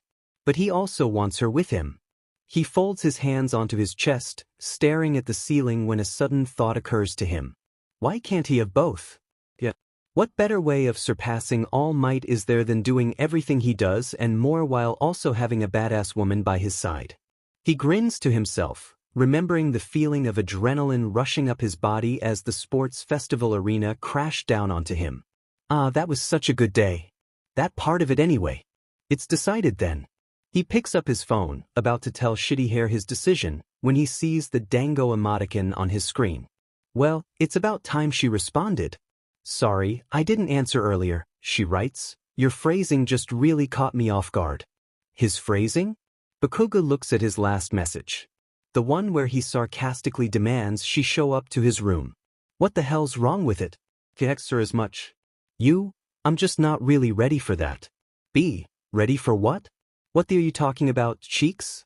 A few minutes go by and then she texts back several laughing emojis. Oh my gosh. You just have no idea what you say sometimes, do you? B, quit laughing at me unless you want to die. You're so silly, Bakugou. I'm glad I've gotten to know you. Smiley face. That weird bubbling in his chest is back. Maybe he has an acid reflux problem. Whatever, he replies, but he suddenly doesn't want the conversation to end, so he follows up with, so how was the dumb arcade? You know, when I told him Phase 7 was to spend more time with her, this isn't what I meant. Kirishima watches from the stands with the rest of his classmates, drumming his fingers anxiously against the rail in front of him. He can't believe this is happening. Not again. He can't believe his bro's idea of spending time with Uraraka is challenging her to a spar. He can't believe she agreed. Bakugou and Uraraka line up on opposite ends of the training area, dressed in their practice uniforms. Although he had challenged her during after-school hours, the rest of the class had caught on quickly. The gossip spread like wildfire and soon even the teaching staff knew. Present Mike was already down to act as announcer. He held a not-so-secret bias towards Uraraka, and it was clear he wanted her to win the rematch, and Aizawa had tagged along to ensure things did not get out of hand. Suddenly, their little spar had turned into a grandiose match with several observers. "This is so not what I had in mind," Kirishima wails, tugging at his hair as he watches Bakugou's mouth set in that familiar feral grin. "I can't believe they're actually doing this." "I actually don't think it's that surprising," Yayarosa comments a few seats down from him. Their spar during last year's sports festival was one of the more intense matches. "It's clear they have unfinished business. It's like a weird rivalry, ribbit," Azui adds. "Well, I hope this match doesn't end with quite so many injuries," Ida remarks, his mouth tugging down at the corners in worry. "Do your best, Uraraka." Deku cups his hands around his mouth to call out to his best friend. "You too, Kaken." "Fuck off, Deku." Kirishima groans to himself. He's not even attempting to be nice to the green-haired boy. He thought his best friend wanted to go for this. Kirishima doesn't know if his heart can take this. He feels an arm come over his shoulders, and he turns to look at Ishido. "It'll be okay," she says, and the words are so simple, but gosh darn it, they're so effective coming from his lady. Kirishima nods back at her. "Right? Alright, everybody." Present Mick's voice booms around the arena. "We've got a bit of a weird match today, but that doesn't mean we're any less excited to watch it go down." In one corner, standing at 5 feet 8 inches and weighing 160 pounds, is Bakugou Katsuki. Bakugou buffs out his shoulders, settling into a half-crouch. The light behind his eyes shifts dangerously, and Kirishima swallows. He knows that look. And in the other corner, standing at 5 feet 2 inches and weighing none of your goddamn business, is Uraraka Achaku. Uraraka mirrors Bakugou's position, a shadow of determination crossing her face as her cute, little eyebrows furrow. "Don't hold back, okay?" she says to Bakugou. He scoffs. "You seriously asking me that?" Kirishima clenches his fists. He just hopes his bro doesn't take things too far. "Ready?" Present Mike calls, "Bijithifayan." Unlike their first sports festival, where Uraraka had charged and Bakugou held his ground, this time they both barrel forward, both well aware of the other's capabilities. Kirishima watches with bated breath as it looks like Uraraka is going to head straight into his best friend's signature starting right hook, when she fakes at the last moment and pivots to his left. Bakugou, having learned from their first match, aims high instead of low, and catches her in the face. Uraraka is thrown backwards, tumbling roughly across the ground. The crowd audibly cringes, Deku wringing his hands anxiously while Kirishima fights the urge to fan himself to ward off fainting. Geez, since when did he become the worry wart? Uraraka struggles to get to her feet, but Bakugou doesn't hesitate, taking to the air and charging at her with a burst from his quirk. Uraraka seems to expect this, however, for she holds her ground, and then at the last moment, presses her fingers together and leaps over him. "Whoa!" Jairu exclaims in awe, along with several of her classmates. "Look at her go! What is that? It seems like a new move." "Sweet." Kirishima hears Uraraka say something, but he can't make it out clearly with the distance between them. His best guess is that it's something like, "I can't believe that worked," although he can't be sure. One thing he's certain of, however, is that Bakugou's about to kick it into a higher gear. "That the best you can do?" he snarls, charging at her again. Uraraka, apparently realizing that he's only going to go for high blows, quickly presses her hands to the dirt, and with a tremendous cry, yanks a chunk out of the ground. Keeping her fingers together, she strikes out a foot, and the debris sails right at Bakugou. The blonde is forced to swing his arms out and explode the earth instead of continuing his attack. Small chunks of rock rain down on him. Kirishima frowns when he notices Uraraka looking a little green, but her face hasn't moved from that determined expression of hers. Bakugou's grin wavers slightly, but it's still just as animalistic. Without warning, he rips off his training jacket and slams it onto the ground, rolling his sweaty shoulders. You think you're sneaky or something, huh, round face? Uraraka, much to Kirishima's surprise, mirrors Bakugou's actions, forcefully removing her own jacket and throwing it onto the ground next to her feet. But, are you getting scared? She fires right back at him. Whoa, seems like there's a lot of tension in the arena today. Sexual tension, that is. Let's try to keep the comments school appropriate. Kirishima hears Aizawa drawl, picked up from the background of present Nick's quirk. What? Present Mike asks quieter in defense, I'm just trying to keep it fresh for the kids. Is anyone else scared and aroused? Kaminari asks his classmates, glancing at the sweaty pair in the arena. He pauses, anyone other than Mineta? Dai, pink cheeks? Bakugou charges yet again, creating a smoke screen this time. The cloud is so thick that Kirishima strains to see what's going on in front of him. Apparently he isn't the only one. Not sure what's happening here, folks. Perhaps Bakugou's cover was a little too effective, and, oh, what's this? Half their class leans over in their seats as the smoke clears to reveal Bakugou and Uraraka both in the air. Kirishima notices Bakugou's grimace of irritation, notices how he's using extra effort to remain in place. Notices Uraraka's triumphant look. Good God. It seems like Uraraka managed to get her hands on Bakugou after all. And now they're fighting in the air. What a turn of events. Kirishima has to admit, it's quite a sight watching his bro struggle with a girl half a foot shorter than him in the air. He can't even get a good shot on her because most of the time he's struggling to hold back from being pushed out of bounds with her quirk. Finally, when it seems like he manages to shoot a powerful enough explosion behind him, he rockets towards her, and the two collide with a sickening thud. Their bodies disappear into the smoke below, and the entire class stands up from their seats, their eyes scanning the ground anxiously. Did she get him? Ojiro voices the question they're all wondering. When the smoke clears, Uraraka is on top all right. On top of his bro's body, their stomachs touching and their bodies splayed out to form an X. From the looks of things, they're both completely knocked unconscious. Their classmates watch with wide eyes and open mouths. Well, it's kind of hard to tell who won this fight, folks, but in a way, I think they both did. Oh ho ho. The entire class goes from shocked to mildly annoyed, folding their arms and raising irritated eyebrows in the direction of the announcer's stand. All right, that's enough out of you. Aizawa's irritated voice comes over the speakers, followed by a brief "EWBW" before the line is cut dead. I guess it's a tie? Sato asks, turning to his classmates for confirmation. Kirishima doesn't know whether to yell or breathe a sigh of relief. What are you laughing about? Bakugou demands, shifting uncomfortably in his damn infirmary groan and watching Uraraka's delighted smile grow larger. She covers her mouth with her hand, glancing at him from her own hospital bed. I know it's bad, but it's also kind of funny. Every time we fight I end up in the hospital, but this time you're here with me. Bakugou snorts. Don't get used to it, round face. You got lucky with that last move. Last move? You mean the one where you accidentally blasted yourself into me like a human torpedo? I'll kill you. The shiner on your eye says differently, but I appreciate the enthusiasm. Arg. Why can't you just be a happy boy?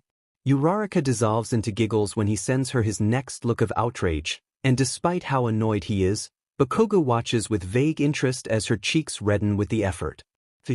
Only she could make laughing look hard. You're lucky I don't come over there and kill you. You know, it's not as intimidating when you say it the 1000th time. This girl. So fucking infuriating. Is she purposefully trying to push his buttons? And what is she trying to say? That she doesn't find him intimidating at all? Bullshit. Bakugou scoffs and looks to the side, and they lay in a semi-comfortable silence for a bit. He doesn't want to break it. He doesn't. But he's got to know. What was that weird jumping thing you did earlier? When he turns back to her, she's already looking at him, blinking with those big doughy eyes of hers that make him want to vomit, but in a good way. Oh, that? She glances down at her hands shyly. It's something new I've been working on. I activate my quirk on myself and use my momentum to jump through the air, then I release my quirk, so I fall quickly. It's kind of like a moon jump. She grins sheepishly at him. I've never actually tried it before today, but with you racing towards me like that, it was like it was instinct. She glances at him. What did you think of it? It was unexpected, he admits, but sloppy. If you can't control it, it's no good. Uraraka nods at his criticism. I definitely need to work on my control. Thanks, Bakugou. What the hell is she even thanking me for? Oh, Uraraka says suddenly, as if remembering something. She grabs her phone off her bedside table. I should text my friends and let them know I'm okay. Deku's probably having a fit right now. She smiles softly. Bakugou's lip curls. I'm already sore enough. That nerd better stay away if he knows what's good for him. Uraraka ignores his comment, but he watches as her eyes narrow, and her nose wrinkles as if she smells something unpleasant. He decides he doesn't like that look. It occurs to Bakugou that maybe Kirishima and Raccoon Eyes were onto something when they suggested toning down the Deku hate in front of her. But it's pretty fucking difficult when the nerd calls her, and he can hear his whiny, pathetic voice through the other end. No, I'm fine, Deku, really. Uraraka scratches the back of her head. They just aren't allowing visitors right now and, Deku, you're muttering again. Bakugou turns over onto his side and presses a pillow over his head to drown out the sounds of Deku's mewling. Fuck, does she have to be best friends with the world's shittiest dweeb? Okay, if they let me out I'll see you tonight, she says quietly, and Bakugou's ears perk up. When Uraraka hangs up the phone, Bakugou's upright again, glaring at her. What the fuck was that about? She blinks. Oh, Deku was just checking in on me. No, about tonight? His fingers curl into fists. You seeing him or something? Oh, yeah, I think so dash. What is it, like, a date or something? Uraraka blinks again. A date? She shakes her head. No, silly. Deku's with Todoroki. Bakugou feels his anger deflate. Why does he keep forgetting that? Probably because he'd rather not picture two of his most despised classmates sucking face. He unclenches his fists once he realizes the false alarm. That's right, Deku and Uraraka are just shitty friends.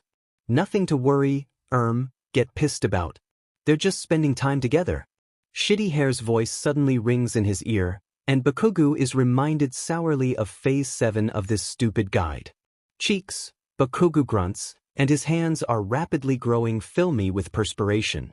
You seeing that nerd tomorrow night too? Well, he's not a nerd, but, no, I'm not. Why? Bakugou coughs.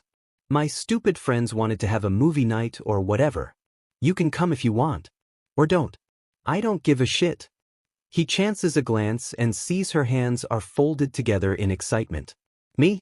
Hang out with the Baku squad? Are you sure they wouldn't mind? No, they'll probably be extra as fuck. If they do, I'll kill them, he says instead. Okay, sounds fun. When Kirishima sees Bakugou walk into the common room with Uraraka, he has to resist the urge to squeal. Luckily, Ashido does it for him. Uraraka.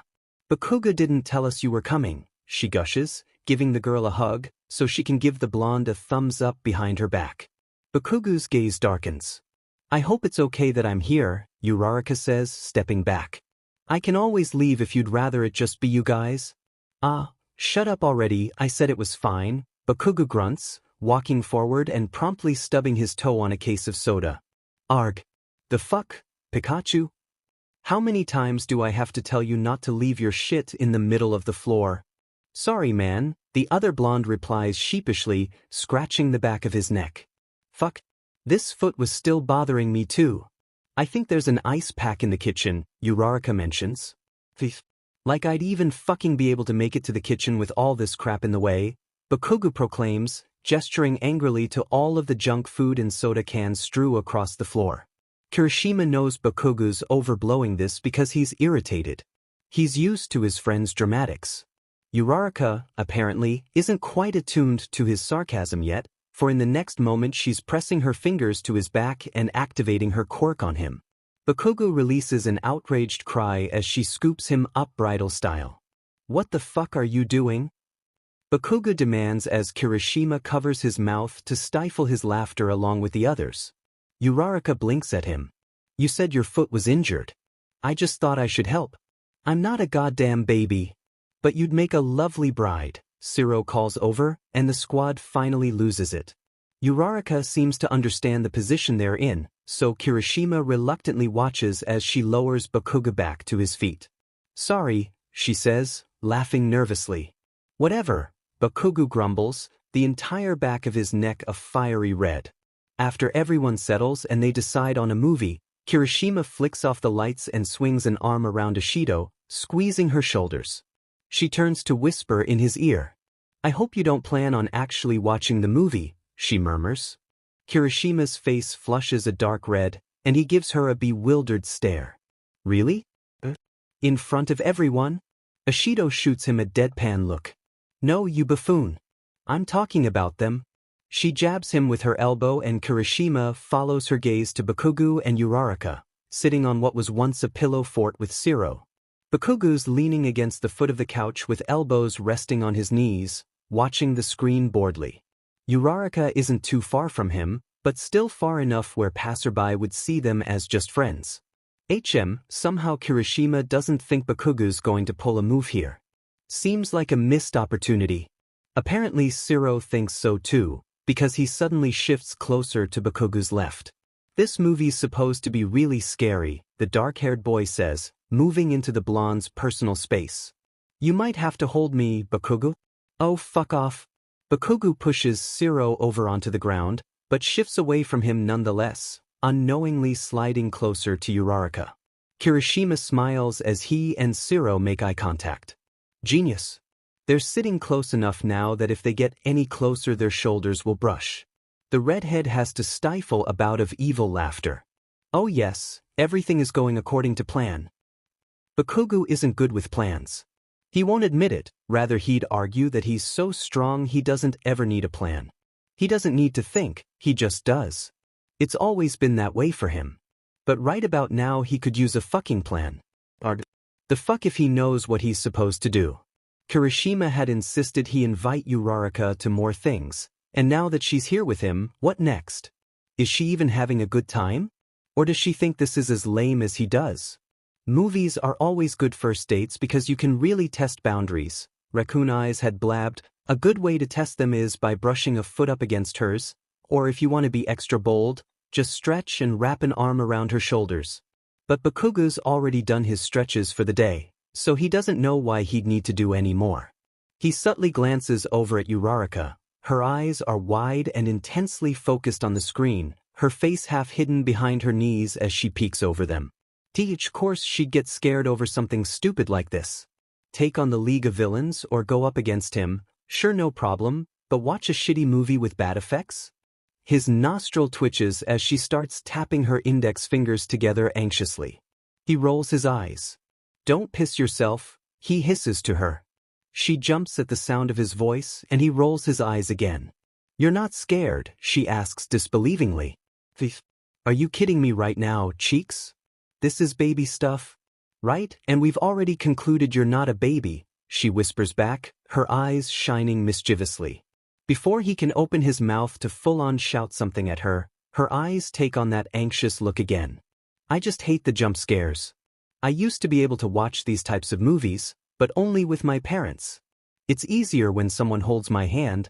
Bakugou frowns when he hears a thumping over and over again, and he wants to explode himself in the face when he realizes it's his heart. Well, what the hell is he supposed to say to that? Is she just telling him a weird memory about her parents? Or does she want him to hold her hand? Kirishima would tell him to offer. Ishido would tell him to outright take it. Bakugou just clenches his fists and glares at the television, realizing with mounting anger and shame that he's not brave enough to do either. He's faced off against freaking All Might and yet it's holding a girl's hand that does him in. Pathetic. When the movie ends, Bakugou can feel Kirishima's eyes burning into the back of his skull, and he knows he's probably gonna get an earful later. He knew this was a waste of time. Uraraka yawns loudly, stretching her arms. She turns to Bakugou. That was really fun. I can't believe I made it through the whole thing. She grins. Thanks for inviting me tonight, Bakugou. We should do this again sometime. Bakugou gawks at her as she rises to her feet, addressing the rest of the squad before bidding them good night. When she leaves, Bakugou yells some excuse and then stomps back to his room, not in the mood for tonight's idiot evaluation. As he plops back onto his mattress, he thinks grumpily about what a mediocre night it was, watching some stupid movie, sitting on the stupid floor and eating some stupid snacks. But then Bakugou gets so distracted he forgets to stamp out the stupid grin that crosses his face. She wants to do it again sometime? Kirishima holds up a picture of Ida. Know-it-all, glasses bastard, Bakugou spits. Kirishima holds up a picture of Azui. Frog face. The picture of Todoroki. I see hot, fucking half and half bastard. Of Deku. Arg? What the hell kind of reaction is that? Kaminari asks, leaning over to whisper in Kirishima's ear.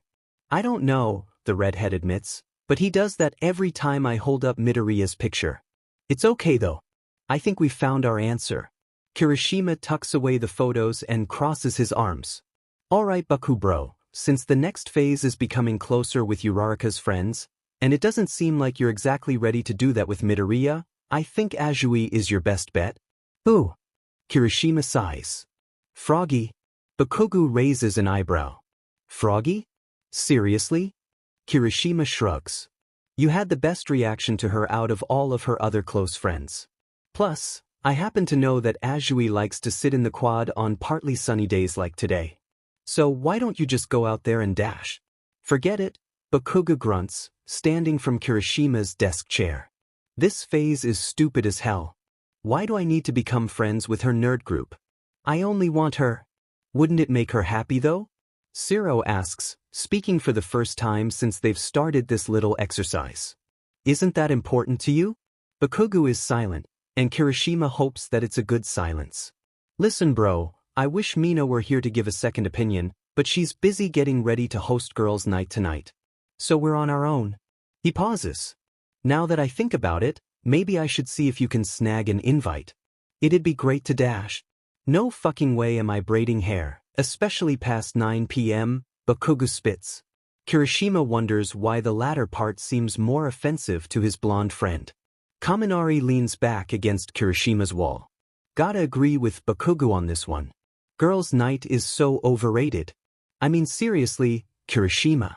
It's all I hear about from you sometimes. Not sure what the big deal is dash. There's a knock on the doorframe and the boys look over just in time to see Jiru pop her head inside. Sorry to bother you. She glances at the electric blonde. Kaminari. You're my invite to girls' night tonight. Kaminari bursts with excited laughter. Ah, later assholes. Woohoo. He sprints out the door, a faint electric current streaking out behind him. Once he's gone, Kirishima turns to Bakugou with an expectant grin. Now then about Azui. Bakugou's shoulders are fraught with tension. He squints against the rays of the fading sun, scowling. Why does it have to be so damn bright? Sure enough, Froggy is seated on a quad bench, staring at who the fuck knows what with those dead eyes of hers. Bakugou sure as hell isn't going to be the first one to speak, and he suspects Kirishima knows this, because his friend bounds forward. Azui hey. Kirishima greets brightly, and Froggy turns to look at him. Hi Kirishima. And call me Tsu. Right? The redhead gestures to the explosion quirk user. Have you met my friend Bakugou? The question is spoken in jest, but Bakugou can't remember a single interaction they've had other than when she'd said he'd be an unpopular hero because of his personality. Oh yeah, he knew there was a reason he wanted to kill her. Azui raises an eyebrow. Want me to talk to Bakugou? Arga, I don't like it either, frog face. The blonde spits, unable to take this awkwardness. He shoves his hands in his pockets and growls. Azui blinks at him. Is this about Ochako? Bingo! Kirishima says, swinging an arm, and Bakugou's head sinks into his shoulders. Don't worry though, my man here's all bark and mostly no bite. He may be a bit hot-headed and overly competitive and foul-mouthed and a messy eater, and have the sweatiest hands known to man, and it's disgusting dash. Still waiting for that compliment, shitty hair. But he's a real cool guy once you get to know him, Kirishima finishes with a sheepish smile. He claps his hands together. Alright, I'll leave you guys to it. Good luck, my little chili pepper. What the fuck did you just call me? Bakugou watches in betrayal as his so-called friend abandons him with this walking toad of a female. Angrily, he plants his ass on the bench, making sure to sit as far away as possible from her. He props his chin on his palm, gritting his teeth and looking elsewhere. He can feel her bug eyes staring at him, and he resists the urge to shudder. So, Ashui says, "You're in love with Ochako, Ribbet?" Bakugou nearly bites his tongue off in his surprise. He whips around to glare at the girl, his ruby eyes wide with outrage. This bitch doesn't beat around the bush, does she? He'd almost respect it if she hadn't already insulted him during their first year. He recovers as quickly as he can. Wouldn't you like to know? I already know. You don't hide it very well, comes her blunt reply. Bakugou's teeth grind together. Listen, you dash. Bakugou, can I be frank? Ashui asks, holding her hands out in front of her like two dead fish. When Bakugou doesn't answer, she continues anyway. Ochako's a very happy person, but sometimes she puts on a show for the sake of others. Her confidence in herself can be lacking, Ribbet. Ashui blinks at him. So I don't really understand why she wants to hang around you, someone who constantly puts her down. Bakugou gawks. I don't dash. The fuck you think you're talking about? You don't know shit about us. Ashui cocks her head to the side, her expression unnervingly unwavering. So there's an us now, Ribbet? Oh, fuck off. Bakugou goes to get the hell out of there, but Froggy's next statement gives him pause. She thinks you're the coolest person you know. Bakugou pivots to stare at Ashui, his eyes wide, and his lips parted. A silence extends as the weight of her words settles over him, and his chest just feels so fucking light and, well, you and Midoriya? Arg. I'm sick of hearing about shitty Deku. He's always shoving his stupid face into everything. Little shit doesn't know what's good for him dash. Bakugou dash. What? If you really want to be with somebody like Ochako, you need to show her that you value what makes her happy. Even if that includes things or people you hate. Aussie stands from her seat, and her back slouches over. If you want, you can start by coming to things she's interested in. Bakugou scoffs. Like what? Ashui stares directly at him. Like girls' night, Ribbet? Bakugou, my man. You got an invite too? Kaminari exclaims, lounging on a beanbag chair and sipping on a soda. Bakugou doesn't miss the delighted look that Ishido and the electricity quirk user exchange. Bakugou digs his hands into his pockets, curling his lip as he follows Frog Face into Ishido's girly, fluffy room. The other girls are lounging in various states of pajama wear, and he makes brief eye contact with Uraraka. She's dressed in pink-striped pajama shorts and a matching t-shirt, her bare toes curling as Earjack Bitch paints her big toenail with polish. I invited him, Ashui explains, moving further into the room. I hope that's okay. Uraraka eyes widen in surprise, and she glances between Ashui and Bakugou. She isn't the only one. All the girls seem completely floored. And he actually wanted to come? Yaoyorozu confirms, her eyebrows furrowing. To girls' night? Jur adds, seemingly in a state of shock. Bakugou scowls. Stop looking at me like that. Just do the crap you usually do or whatever. He plops himself ungracefully onto the beanbag chair next to Uraraka, but jolts when he feels a body underneath him. Bakugou, you pervert. Get off of me. Hagakure shrieks, pounding on his back. Bakugou leaps off of the invisible girl with lightning speed, his face beet red and his expression marred with horror. What the hell? I'll say. Hagakure shifts in her magenta tank top and matching shorts. What kind of guy just sits on a girl like that? How was I supposed to know you were there, invisible bitch? He curses, glaring at the other occupants in the room to see if anyone is brave and or stupid enough to laugh at him. Only one is. P50, ha ha ha, I'm sorry, I'm sorry, Uraraka gasps, covering her mouth while simultaneously spraying spit everywhere. Be but your face, be Bakugou. She snorts again, wiping the foam from her mouth. You're so funny.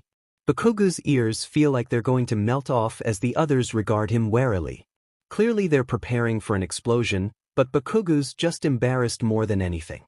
He grumbles irately to himself as he sits in another chair, the one next to Froggy, and crosses his arms, his body in danger of sinking entirely into the bean bag.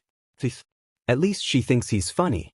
Alright, Ashido says, blinking rapidly as if she can't quite believe what the fuck just happened either. Now that everyone's here, let's move on to hair braiding and truth or dare. Oh, I love truth or dare, Kaminari comments, clearly way too excited to be at stupid girls' night. I called Tsu's hair because it's the longest. Hagakure gushes, and Bakugou watches with apprehension as the skimpy clothing crosses the room to presumably kneel at the bean bag next to him. Then I'll do Yaoyorozu's, Ashido claims. I'll pass, Jiru says, kicking back. Hair braiding isn't really my thing. I can do yours if you'd like, Uraraka, Yaoyorozu offers. Uraraka smiles brightly, getting up from her chair and kneeling with her back to the taller girl. Thanks. Would you like yours braided, Kaminari? Ribbit? Sweet thanks. Bakugou rolls his eyes, perfectly content to just sit in his beanbag chair and glare at the others for the remainder of the night. Truth or dare? Ashido asks Hagakure. Truth. Do you have a crush on Ojiro or don't you? You're so back and forth I can't tell. The invisible girl releases a shrill giggle that raises Bakugou's hair. That's because I do go back and forth. He's super cute, but I just don't know if he'd be good boyfriend material. The tale could be interesting though, Jiru muses. The other girls and Kaminari burst out laughing, although Bakugou doesn't get what the hell is so funny. Fucking weirdos. You just had to take it there, Ju, Kaminari says through his laughter, Ajui's fingers combing through his hair. Jiru shrugs. Okay, my turn, Hagakure announces. Jiru, truth or dare? The short-haired brunette rolls her eyes. I dare you to plug Kaminari up his nose? Huh. Jiru and Kaminari jolt at the same time. I feel like that would hurt me more. Kaminari complains, eyeing Jiru nervously. That's my dare, Hagakure says firmly. Take it or leave it? Sorry, Jiru says, crossing the room, her cheeks a bright red. Man, this is going to be so weird, she mutters. This game does seem stupid as hell, but even Bakugou has to admit it's kind of funny watching Jiru stick one of her earjacks up Pikachu's nose. As the game continues, he finds it's less boring to pay attention than it is to ignore it. He kind of wishes someone would dare him to do something. His eyes drift over to Uraraka at one point, and he frowns when he notices the travesty that is her hair. Yaoyorozu's fingers keep slipping on the girl's strands, so the do resembles more of a bird's nest than a braid. She's going to look fucking horrible. Tisich, you call that a braid? Bakugou demands, rising from his chair and slapping away Yaoyorozu's hands. The creation quirk user folds her arms. I'm doing the best I can considering her length of hair. Well, your best sucks. You think you can do better? She inquires, raising an eyebrow. Watch and learn. Bakugou moves behind Uraraka, whose back has gone straight as a board. He tugs the elastic out of her hair and runs his fingers through it, working out the tangles roughly. Geez, this girl really made a damn mess, huh? He ignores the other girls, especially Ajui, who's watching him as if he's a damn fly. He's too focused on how he's going to blow their braiding skills to hell. Ashido clears her throat. Ahem. Anyway, as the girls continue their dumb game, Bakugou focuses on sweeping up Uraraka's hair, making sure he's got every strand. It is kind of challenging, he'll admit, what with her length being so short, but that doesn't mean he's going to fail. It's kind of distracting though, that she smells like raspberries. I didn't know you'd be so good at hair braiding, Uraraka says quietly to him, as the other occupants of the room talk about makeup or some shit. He weaves his fingers through her hair as he scoops up the strands. Although he was rough tugging out the tangles, he's more precise when it comes to the actual braiding. He snorts at her comment. I'm good at everything. Thank you for being gentle. Bakugou doesn't know why, but a vibrant blush blooms across his cheeks, and he ducks his head before anyone can notice. He coughs several times. Are you okay? Uraraka asks, her voice laced with concern. Shut up. I'm fine, he snaps. Stay still. When he's finished with her hair, he reluctantly removes his hands. Uraraka comes up to feel her braid. Don't mess it up, he barks. Oh wow. Hagakure gushes. Uraraka, you look amazing. Super cute. Ashido says, clapping her cheeks with her hands. Yaoyorozu surveys Bakugou's work. I do have to admit, I didn't think about incorporating her bangs to hold the braid together. Bakugou rolls his eyes. Told you I could do better. My man. Kaminari says, some of his own hair made up of tiny braids. You've got the technique down. Thanks, Bakugou, Uraraka says shyly, after she catches a glimpse of herself in Ishido's full-length mirror. It looks beautiful. Bakugou coughs again. Whatever. Alright, enough of this. Ishido interrupts. Back to the game. Whose turn is it? Bakugou gets up to go to the bathroom. As mildly entertaining as the game was before, he's already sick of it. Mine again, the invisible girl announces as he's leaving the room. Uraraka, truth or dare? Bakugou rubs his temple as he eventually emerges from the boys' restroom. He can already feel a damn headache coming on. This night better not have been a waste of time. She better be having fun with him there. He doesn't know what else to do if she isn't. Bakugou? Are you okay, Ribbet? Bakugou lifts his head, narrowing his eyes as he meets Frog Girl's glassy stare. What's it to you? Azui shrugs. I was the one who invited you. And you just walked out? Can't I take a fucking leak without the world blowing up? He shoots back. Why do you care anyway? I don't, Azui replies bluntly, and he's almost taken aback once again by how candid she is. Ochako asked me to come check on you. He blinks. Uraraka? Why didn't she come herself? Azui places a finger to her chin. She's completing the dare she was given. When Bakugou doesn't offer another comment, Azui continues. I know you don't really like me, or any of us really, but there's nothing more important to Ochako than friendship. I know that, he grumbles. She's acting like he doesn't know Cheeks at all. Course he knows she likes her friends. That she'd do anything for them. He wishes she didn't like them so much. It would make all of this less of a pain. I think I'm starting to understand why Ochako hangs out with you. Ha. I mean, I wouldn't want to, but I get why she might. Screw you, frog face. Azui stares at him. You know, if you want to get closer to us, you should start by having conversations with your classmates. Baby steps. Teach, sounds like something Shitty Hair would say. Conversations? He repeats, his expression blank. Azui nods, sticking her tongue out a bit. Like the one we're having now. It suddenly occurs to Bakugou that this is the longest he and Froggy have ever talked. And it's not awful. Not as bad as he expected at least. When he grunts again, not quite in agreement, not quite in disagreement, her eyes squint as she smiles. It kind of reminds him of Uraraka. Those two are pretty damn close after all. When they make it back to Ishido's room, Kaminari is seated outside, his hair sporadically braided. Bakugou goes to enter the room, but Kaminari stops him. Whoa dude, I wouldn't do that if I were you, the other boy warns. Why not? Bakugou grits his teeth in irritation. Kaminari puts his hands up in surrender. Don't ask me.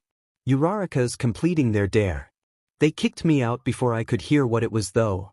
Bakugou turns to glare at Azui. You know anything about this, Froggy? Azui shakes her head. I left before Hagakure could decide on something.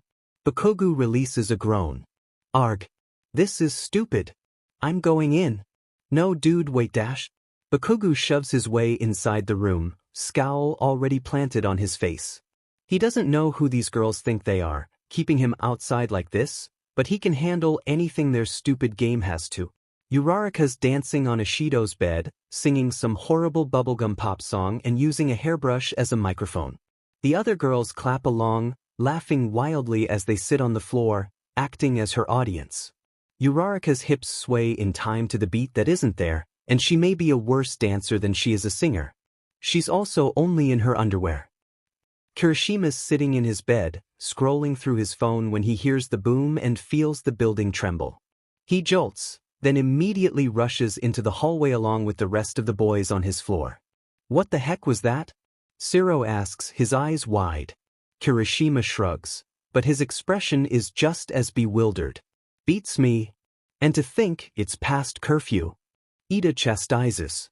It came from over there, Todoroki announces, already heading in that same direction, and the three boys follow him. When they get to Ishido's room, or what's left of it, They find Kaminari and most of the other girls coughing violently in the hallway. Their faces are marred with ash, but otherwise they appear to be unharmed. With so much soot in the air, Kirishima can even make out a vague outline of Hagakure's face. What on earth happened here? Ida demands, surveying the scene with wild eyes. Kaminari finishes his coughing fit. Bakugou saw Uraraka in her underwear and popped one off. Your phrasing leaves much to be desired. Is everyone okay? Deku asks worriedly, only now arriving at the scene with the other boys. He gazes around at the sooty faces of his classmates. Where's Uraraka? I'm fine, Uraraka answers, emerging with Azui, a charred blanket wrapped around the former's body. Kirishima notices her hair, while disheveled, is formed into a mini braid that's actually pretty cute. Might want to check on Ishido though, Uraraka adds. My room. That idiot wrecked my room. Ishido sobs, falling to her knees. Kirishima does his best to comfort her, but he's no good in these situations. Shiro glances around. Anyone seen Bakugou? He was invited to girls' night, wasn't he? Speaking of the devil, Kirishima turns his head when he hears a crash within Ishido's scorched room. Bakugou stumbles out, looking more beast than man. His skin is covered in ash, and his clothing is singed in multiple places. But it's his eyes that do Kirishima in. He's never seen this look from his bro before. Haunted. Azui stands off to the side, shaking her head slowly at the boy. Kirishima doesn't miss how Uraraka instinctively tightens her blanket around herself, and the redhead looks to Bakugou for an explanation. He gets pretty much what he expects. You call that dancing? Kirishima smiles nervously as Bakugou stares him dead in the face. No. Please? Kirishima attempts. No. Oh come on, Bakugou. Kaminari protests. Kirishima's right, you have to hear about this stuff eventually. Every healthy relationship has it, Shiro adds. Bakugou's upper lip folds under his mouth. I'd rather have raccoon eyes explain it than you clowns. Well, Mina's still upset about her room, no thanks to you, Kirishima points out, and Bakugou grumbles irately. So you're just going to have to deal with us? He clears his throat. Anyway, being comfortable with your lady's touch and vice versa is a sure key sign to move from friends to more than friends. But you need to be careful not to overstep any boundaries. That's what Kaminari and Shiro are going to show you today. I'm going to be playing the guy, Kaminari announces, puffing out his chest. And I'm the girl, Shiro says, a little less enthusiastically. The two sit on the floor facing each other with crossed legs. Bakugou watches from Kirishima's mattress, a sour frown permanently attached to his face. It's always polite to let the girl take the lead on this one, Kirishima informs him. That's what I did with Mina.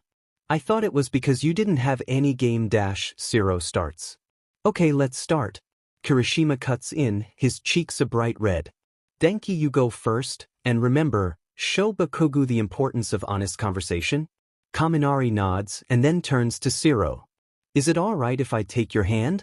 Sure, Shiro responds, shrugging. Kaminari takes his hand. Are you comfortable with this? The blonde asks. Are you asking me or my character? Shiro mutters. Your character, Then yes.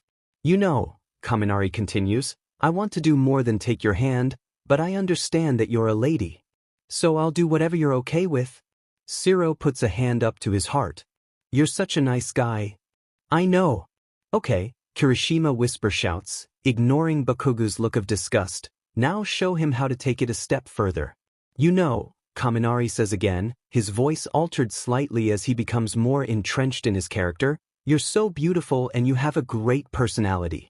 I'm sure you'll go far in life and have a great career. To be honest, I've wanted to be with you for a long time. You know, in that way. Shiro gasps, slowly removing his hand and staring at Kaminari intensely.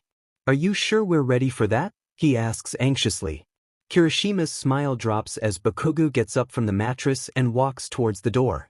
Where are you going? To kill myself? Oh, come on man, don't be like that, Kaminari calls. This stuff is important. Yeah.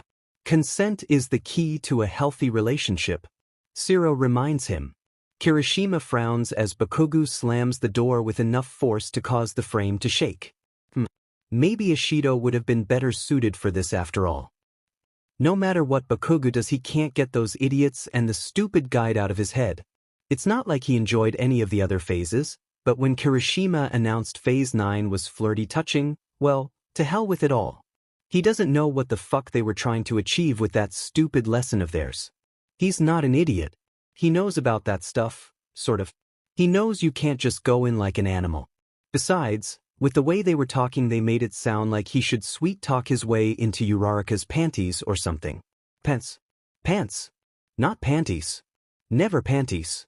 Bakugou scowls as the image of her dancing in her underwear resurfaces in his brain once again. It's been more than a week, and he still hasn't found a way to purge it from his mind. Her bra had fucking strawberries on it. Strawberries? He feels like a fucking pervert. Like that grape fucking dork. As much as he loathes Ishido's patronizing attitude, at least she explained things in a way that made fucking sense. Now he's really on his own. He rounds the outside corner, intending to stomp all the way across campus to clear his thoughts, when he comes to a halt. Deku and Half are seated on a bench together in the quad, their backs to him.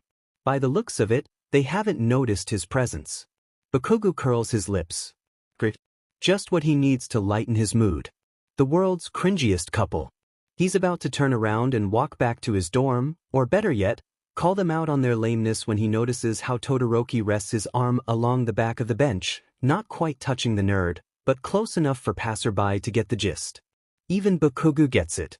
He frowns as Deku turns to Icy Hot saying something Bakugou can't make out.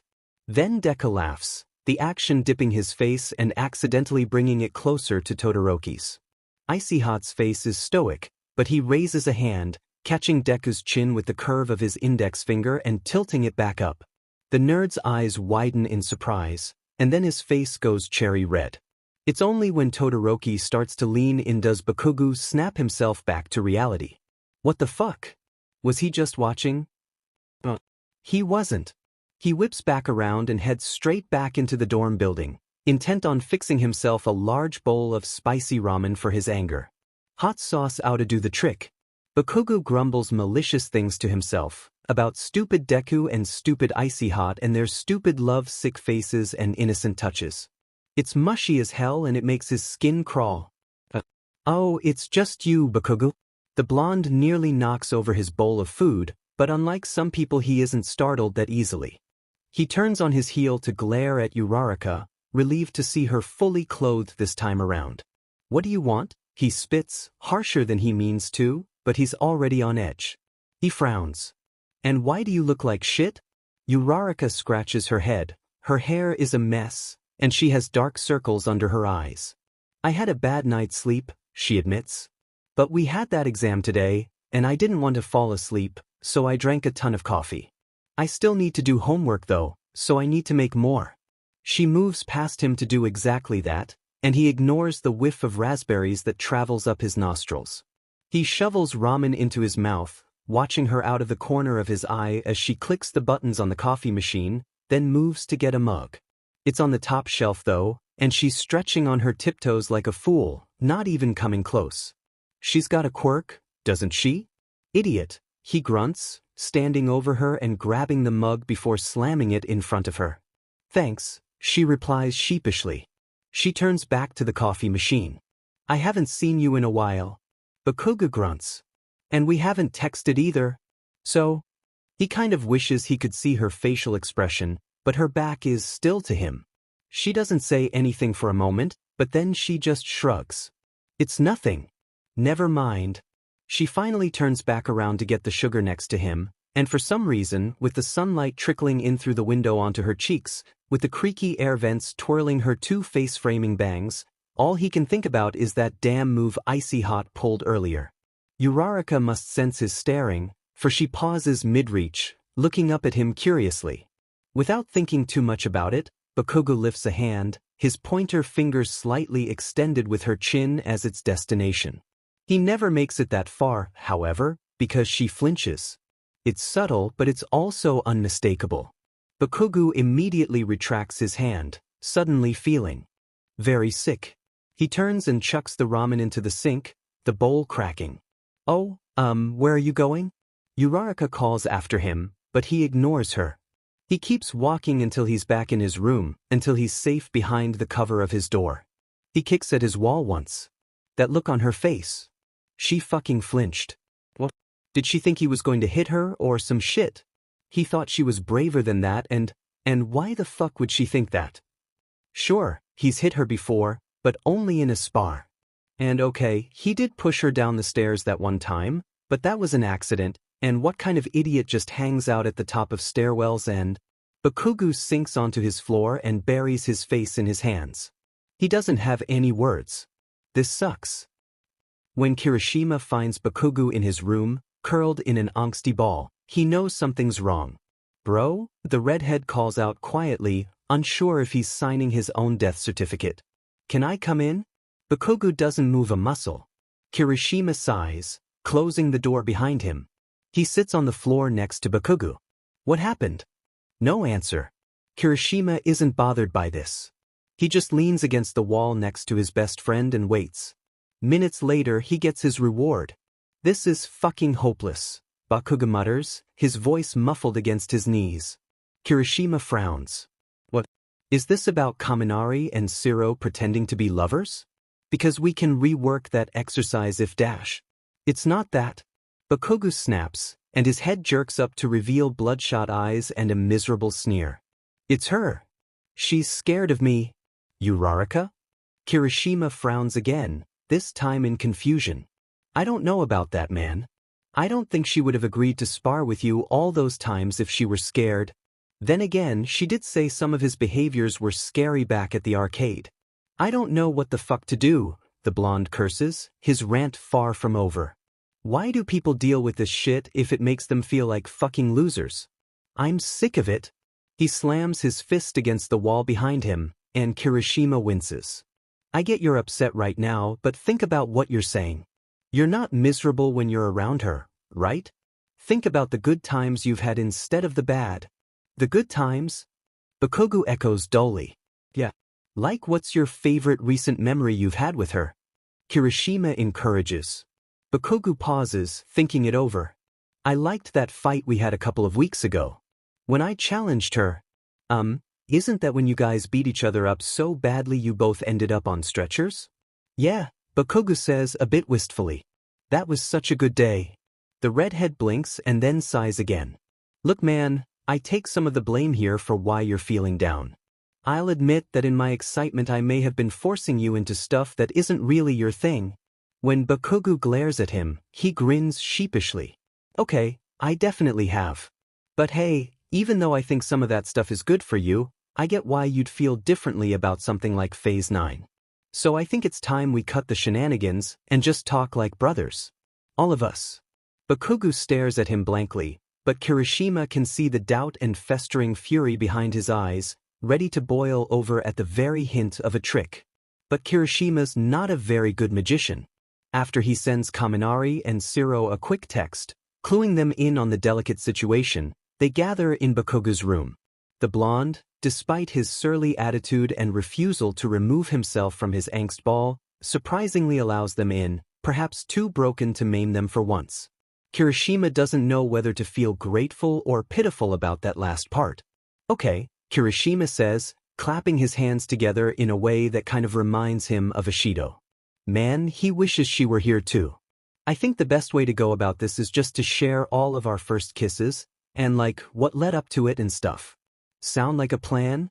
Kaminari and Shiro nod while Bakugou remains silent, glaring at his shoes. Alright, I'll go first, Kirishima offers. Oh save it, we all know Ishido made the first move, Shiro cuts in, and Kirishima flushes again. Can't you just let me have this? Sorry. Anyway, we were walking through the park on our second date, and she brushed her pinky against mine in a way that could have been an accident. But it wasn't an accident, was it? Kaminari infers, wiggling his eyebrows.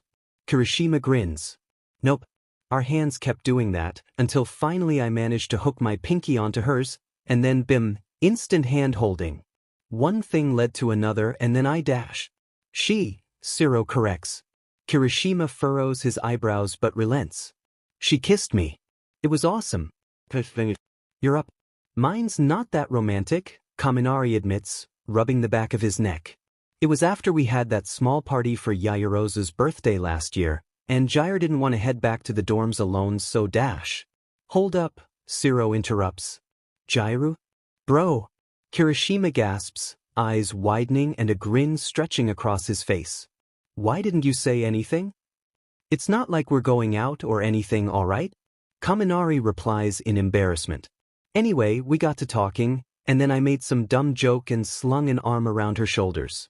I was honestly just doing it to be friendly, but I guess she took it another way. Not that I'm complaining, he adds quickly. So then what happened? Shiro presses. He shrugs. We made out a little in front of the class rep's door. There's a brief silence. How sweet. Shiro says unsurely. We didn't do it on purpose. Kirishima's grin widens, and he notices with some glee that Bakugou at least seems to be listening. This is a good sign. Enough about me, Kaminari insists. Shiro, you're next. Mine was with a girl my cousin set me up with, Shiro explains. It was a blind date, and it was super awkward. We didn't even really have anything in common. He shrugs. I went in for a hug at the end, and she went in for, not a hug. Nice. Kaminari gives him a thumbs up. Sounds to me like all of you idiots just let the chicks do the dirty work for you. Bakugou speaks for the first time. Hey. I resent that comment. He's kind of right though. Well, what about you, Bakugou? Shiro asks. Have you had your first kiss yet? Who the fuck do you think I'd be kissing? I guess that's a good point. Have you come close? Kaminari presses, not to be deterred. Bakugou scoffs, looking off to the side. He shrugs. I guess the other day when I stole Cheek's sandwich. She'd already eaten half of it, and I finished it off. So, Kirishima processes this information. Your mouth was where her mouth was? Yeah. I'd say that counts. Shiro says enthusiastically. Yeah, Kaminari adds, grinning, congratulations man. Okay, even Kirishima knows that's stretching it a bit. I think the point you should take away from all of this is that you just have to let things happen, at least when it comes to this part, Kirishima explains. Otherwise it's just super awkward. Kirishima watches in wonder as Bakugou seems to actually mull this over. I guess that makes sense. Kirishima's heart swells. That's probably the closest to a thank you he'll ever get. Bakugou's running on the treadmill when he gets a text. He grits his teeth in annoyance. He already thanked Shitty Hair for earlier, didn't he? What does he want now? But then he catches the dango emoji, and he was sweating before but now he's sweating. Begrudgingly, Bakugou lowers the setting on his treadmill and picks up his phone, examining the screen with wary eyes. Is everything okay? You ran off kind of suddenly earlier. He has half a mind not to answer. He doesn't want to talk about this shit. And even if he did, what would he say? But he figures not replying is somehow worse, so he wipes at his forehead and prepares his response. I'm fine. You? Okay. She doesn't send anything else, so he takes that as a sign that the conversation is over. He's about to continue his workout when his phone buzzes again. Are you sure though? It seemed like you had something to say. Bakugou grits his teeth. She's just not going to drop it, is she? Arg, fuck it. Well maybe I would have gotten it out if you weren't as jumpy as a fucking rabbit. You, jumpy? Oh, because of the caffeine you mean. Sorry about that. I told you I had a bad night's sleep, didn't I? Bakugou stalls. It was just the caffeine? Even so. So you didn't think I was gonna whack you? You? Whack me? No, silly. If you were trying to scare me, you're going to have to do better than that. Bakugou feels the tension in his shoulders settle, and abruptly the sick feeling in his stomach dissipates. He glances down as his phone vibrates once more. Actually, now that you mention it, what were you trying to do? Nothing. Okay if you say so. By the way, I don't know if you'd want to spar again sometime, but I totally would if you wanted to. I can't stop thinking about our last match and how we beat each other up so badly we both ended up on stretchers. That was such a good day. I know. Bakugou types back, suddenly excited. Screw phase 9. If the type of touching she prefers is beating the crap out of each other, who the fuck is he to complain?